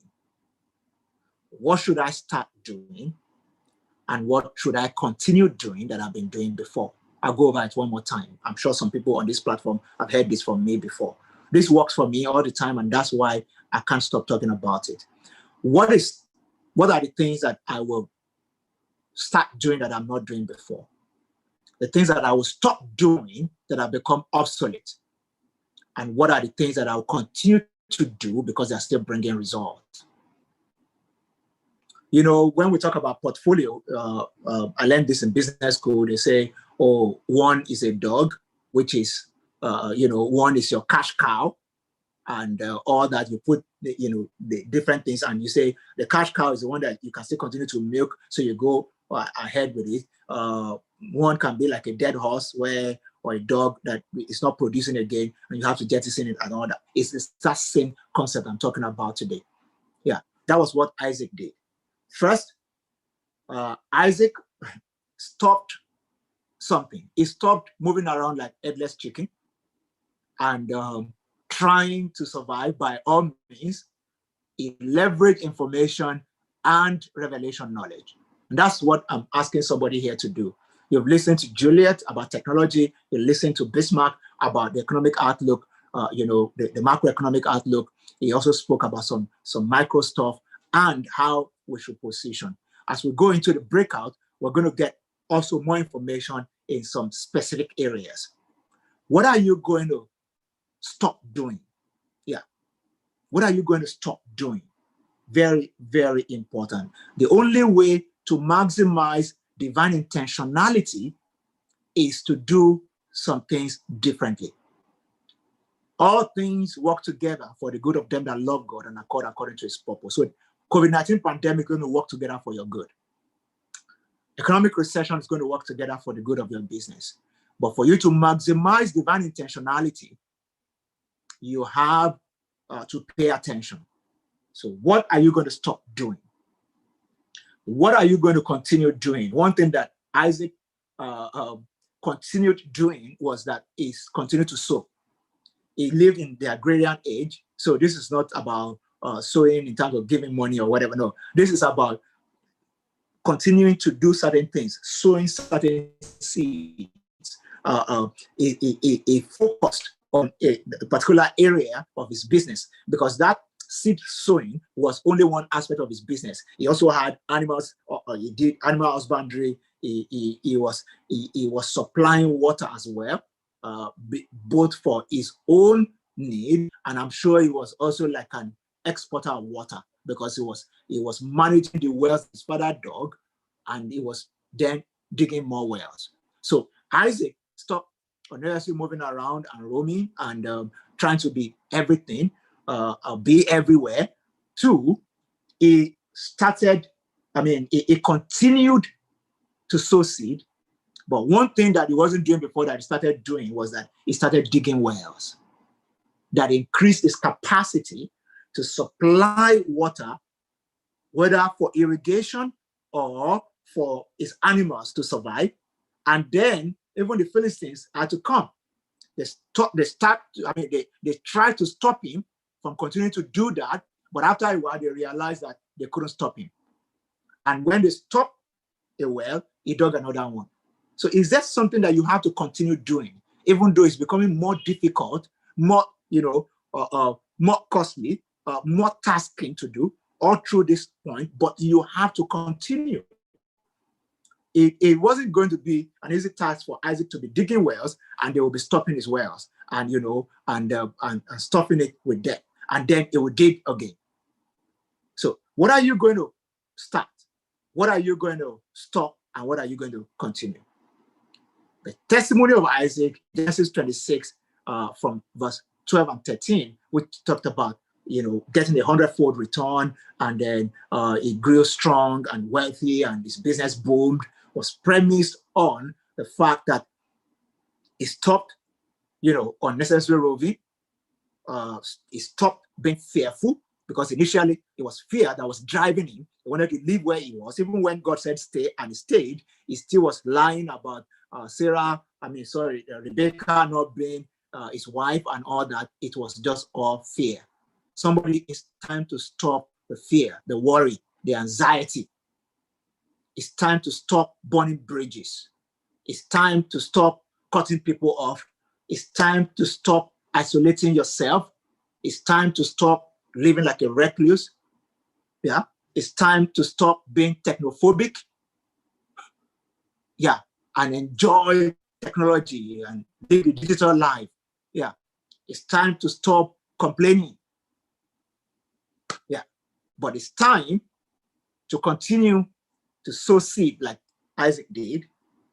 And it's time to start something new, which is digging. Before that time, there was only a reference to wells that was dug in the days of Abraham that he inherited. And those ones were also stopped. They dug them out. And when they struggled with him there, he continued digging. In which area of life would you have to continue, doing something that has worked before? This is the time to think through it. And can I encourage everyone on the platform? Can you attempt? I'm stopping in the next 2 to 3 minutes, but can you attempt? Can I just give you 1 minute to just write something that you're going to start, stop, and continue? If you have a pen in front of you, you can write it. If you want to share it with all of us, you can go on the chat and put it there. If you don't want to throw it out there, can you just pick something now, whether it's your phone or a pen and paper, and write something down based on the information that I have right now? Just one. Maybe by the time you finish the breakout session, you'll be able to add more to it. One thing I'm going to stop doing, one thing I will start doing, and one thing that I have been doing before for many months or many years that I must continue doing. Yeah.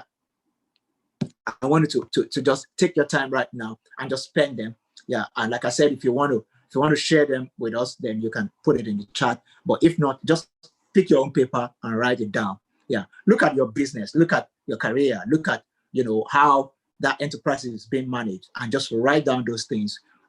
Based on what Mr. Ruani said, I'm going to stop doing this. I'm going to start doing this. I'm going to start, I'm going to continue doing this. Based on what Juliet said, this is how I'm going to start embracing technology. Yeah, I needed to note it down, specific, because the actions that you would take after the Vantage from 2021 are the things that will bring, new opportunities or capacity to maximize divine intentionality, like I said, after now. So that's not just like, I was at Vantage Forum and it was great. by the time we're in the third quarter, you must be able to say, I heard this in January. I did something differently. I started doing this. I started, I did that and did that. And this is where I am today. This is where I am today. I pray for everyone that the God who is intentional, who never loses control of any situation, he will watch over you and watch over your business, watch over your career. He will order your steps. It will continue to bring great ideas into your heart.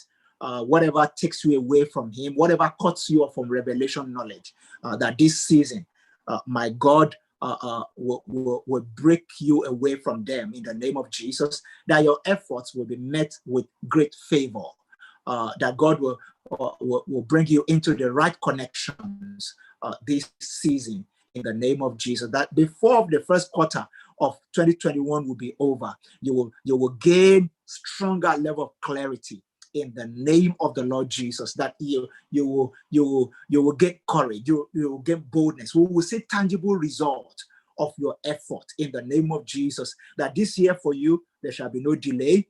God will perfect all that concerns you and continue to make his face shine upon you in the name of the Lord Jesus. I pray the blessing of divine protection and divine health over you and your household. Your health will not fail. This plague will not come near your dwelling in the name of Jesus. And I pray for you and everyone that is vital to your business and to your career, that safety and divine protection shall be your portion in the name of Jesus. God will give you a significant wisdom and divine ideas that will shift what you do in the name of Jesus. I will bring a shift into your life, into your business, and into your career in the precious name of Jesus. God bless you. God bless you. I just have one announcement, and then I'll yield the floor to our moderator. I understand that a couple of thousands of people, while you're registering, you already showed interest in joining our business small groups. So at the Elevation Church, we have moved away from geography-based small groups, as in location-based small groups, to interest-based small groups.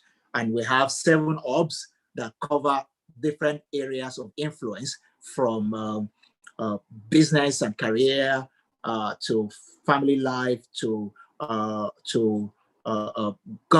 governance and politics and policy, to media and entertainment, to technology, sports, and all different kinds of things, that we have people who are in different walks of life come together in small groups to influence each other and to do life together and to build friendship and do things that will bless the community and the lives of people around them.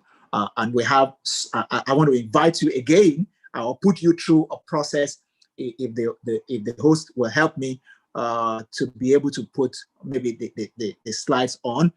We have about 25 groups for businesses and career professionals across all of our different expressions at the Elevation Church. So if you to okay, these are the different these are some of the different groups that we have. They're even much more than this. There's investment group, ICT entrepreneurs, blockchain lifetime business, existing and aspiring entrepreneur groups, IT professionals, majorly for those in IT career, sidepreneurs network, that's for people and career, but they have their side gig and they want to be able to mingle with other people who have side gigs and share ideas together. Founders Tribe, those are people who are who have founded businesses and other initiatives, and they want to connect with the same people who are going through the process of establishing what we have founded or scaling, and they want to be able to talk to such people. HR and admin professionals, fashion designers, all kinds of things that we have in that bracket. So if you go to connectgroup.elevationg.org, you should be. Can you put that link on? Yeah, that's the link. Please, let's make it available to everyone on the platform so that they can use the link to join. And if you also feel like you are at the level where you can lead, please let us know when you register. We will take you through our criteria to be able to lead any of these groups, especially if you have been a part of the Elevation Church for a while, or you're willing to just go through what it takes. Now, the membership of this group has nothing to do with your membership of the Elevation Church. This is just about us, building a community of people all around our city who are doing life together and influencing one another and making greatness common and changing the face of business in Nigeria. So kindly select to join a group that you are interested in as you go on that on this link. And if you can't find any group that you're interested in, we will update you as we had new groups. So you can go ahead and just register to be a part of our business and career small groups. At the Elevation Church, we love to connect. We love to do life with people. We love to be functional in our environment. We love to work with people who share our values. So this is a church without walls. We don't say, oh, except you worship with us, we can't do life with you. If you share the same values with us, we want to do life with you. And that's the good thing about technology. Technology enhances collaboration. So a lot of what we do also we do, through, virtually through digital technology, and we can collaborate with people across board, even beyond boundaries. So even if you're outside of the country, Nigeria, and you want to still be a part of this, you're able to do so by just registering and join any of the groups virtually. Thank you very, very much for your time and for being a part of Vantage Forum 2021. I'll yield the floor now to our moderators, and they will guide us into going to the last segment of this event, which is our specific breakout groups, where we'll have our facilitators already waiting to guide us and to make their presentations. Thank you, and God bless you. Thank you so much, Pastor Godman. Thank you very, very much. That was a really insightful session. Don't forget, everybody, what will you stop doing? What will you start doing? What will you continue to do? Now, for anyone who is attending the Vantage Forum for the first time, please note that this event was organized by the Elevation Church, and we have a God-given mandate to make greatness common. We believe that there is a seed of greatness in every man, and we exist to help you to grow that seed and groom it the way that God intended. Now, we have several expressions or branches, like we call them, around Lagos. We have one in Canada. We have our recently launched church in London, which meets online right now. And we have a very vibrant online church. We invite you to join us during any of our worship services tomorrow. Just simply visit elevationg.org and follow us on social media at elevationg to get some joining instructions. We assure you that if you would like to visit any of our physical centers, we adhere to COVID-19 protocols, and you will feel right at home. Otherwise, you can simply join us on Elevation NG, or if you live in Nigeria, you can watch us on Pop Central, which is on DSTV, on Wazobia Max, or on Views channel. All right, so we have come to the end of our main sessions, and I'm sure you can agree that it has been a thrilling time. It is now time for our breakout sessions. Now, if you registered for this event, you would have been sent a separate link for the breakout sessions via email. If you did not register, it is not a problem. We are now displaying that link on the screen for your convenience. If you are joining on YouTube, please note that all the breakout sessions hold on Zoom. So please look at the link right now, the links right now being displayed on the screen, so that you can select what breakout session you would like to participate in. Now, there are 4 sessions. I'm just going to go through them very quickly. We have the strategic importance of corporate governance for sustainable growth by Dr. Chinyere Almona. We have another one called How to Keep Your Team Motivated to Achieve and Sustain High Performance. This is by Ms. Funke Amobi. We have The Future of Work, What Employers and Employees Must Understand by Mr. Yemi Fashion. And we have Demystifying Blockchain and Cryptocurrency, facilitated by Mr. Olakunle Shoyan. So you are welcome to join any of these breakout sessions, please do so very quickly as soon as I am done, as we will start almost immediately after I do the final closing announcement. Now, I'm sure there are people who may be interested in more than one breakout session.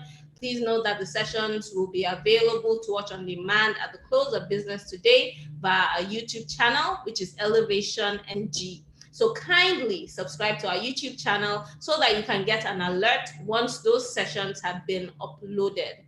All the content for Vantage Forum will also be available for purchase and for download on our resource page, which is elevationg.org/resources. That should be available about Monday, so that if you want to download it for your personal use, you purchase it at a small price. And yes, you can have all the resources for the Vantage Forum at your disposal. Again, I hope you've had a wonderful time so far. We're going straight into our breakout sessions right now. Thank you for your attention, and God bless you one and all.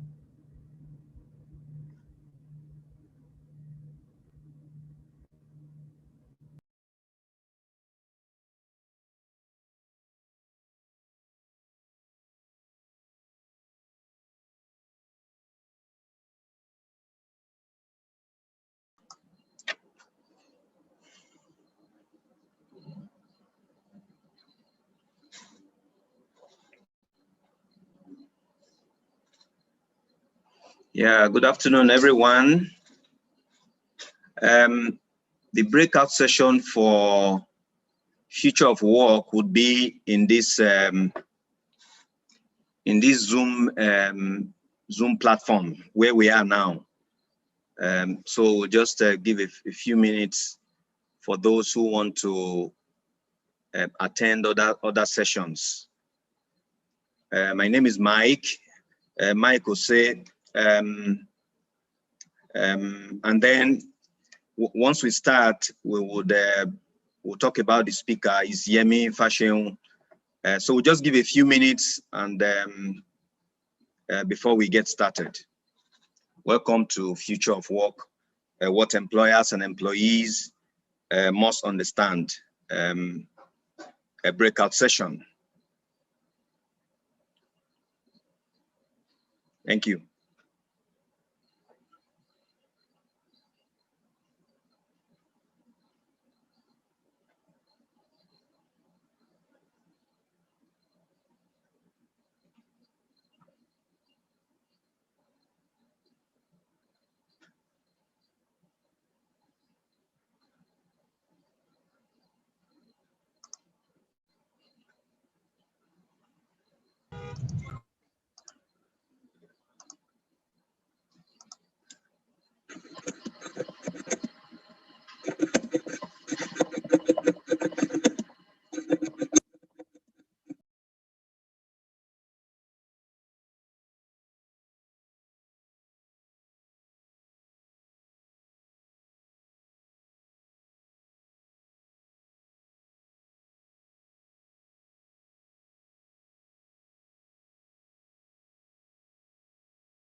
I think we should start now. The other breakouts are starting already.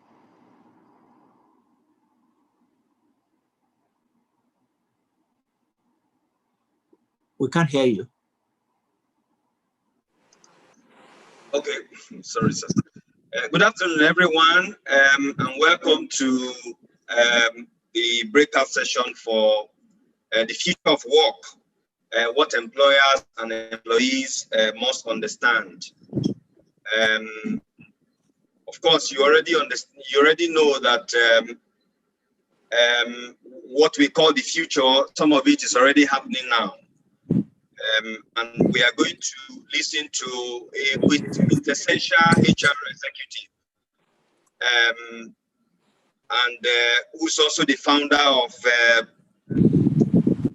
YF Network, Yemi Fashemu Network, essentially a strategic leadership networking platform for professionals and entrepreneurs, focusing on personal and professional development. And so we will just play his video intro, and then he will get started. Sorry, Mike, let's skip the video intro, please. Like we agree. Okay. Let's keep that. Because of Okay. time, let's just quickly go into it. Let's keep that. Yeah? Okay.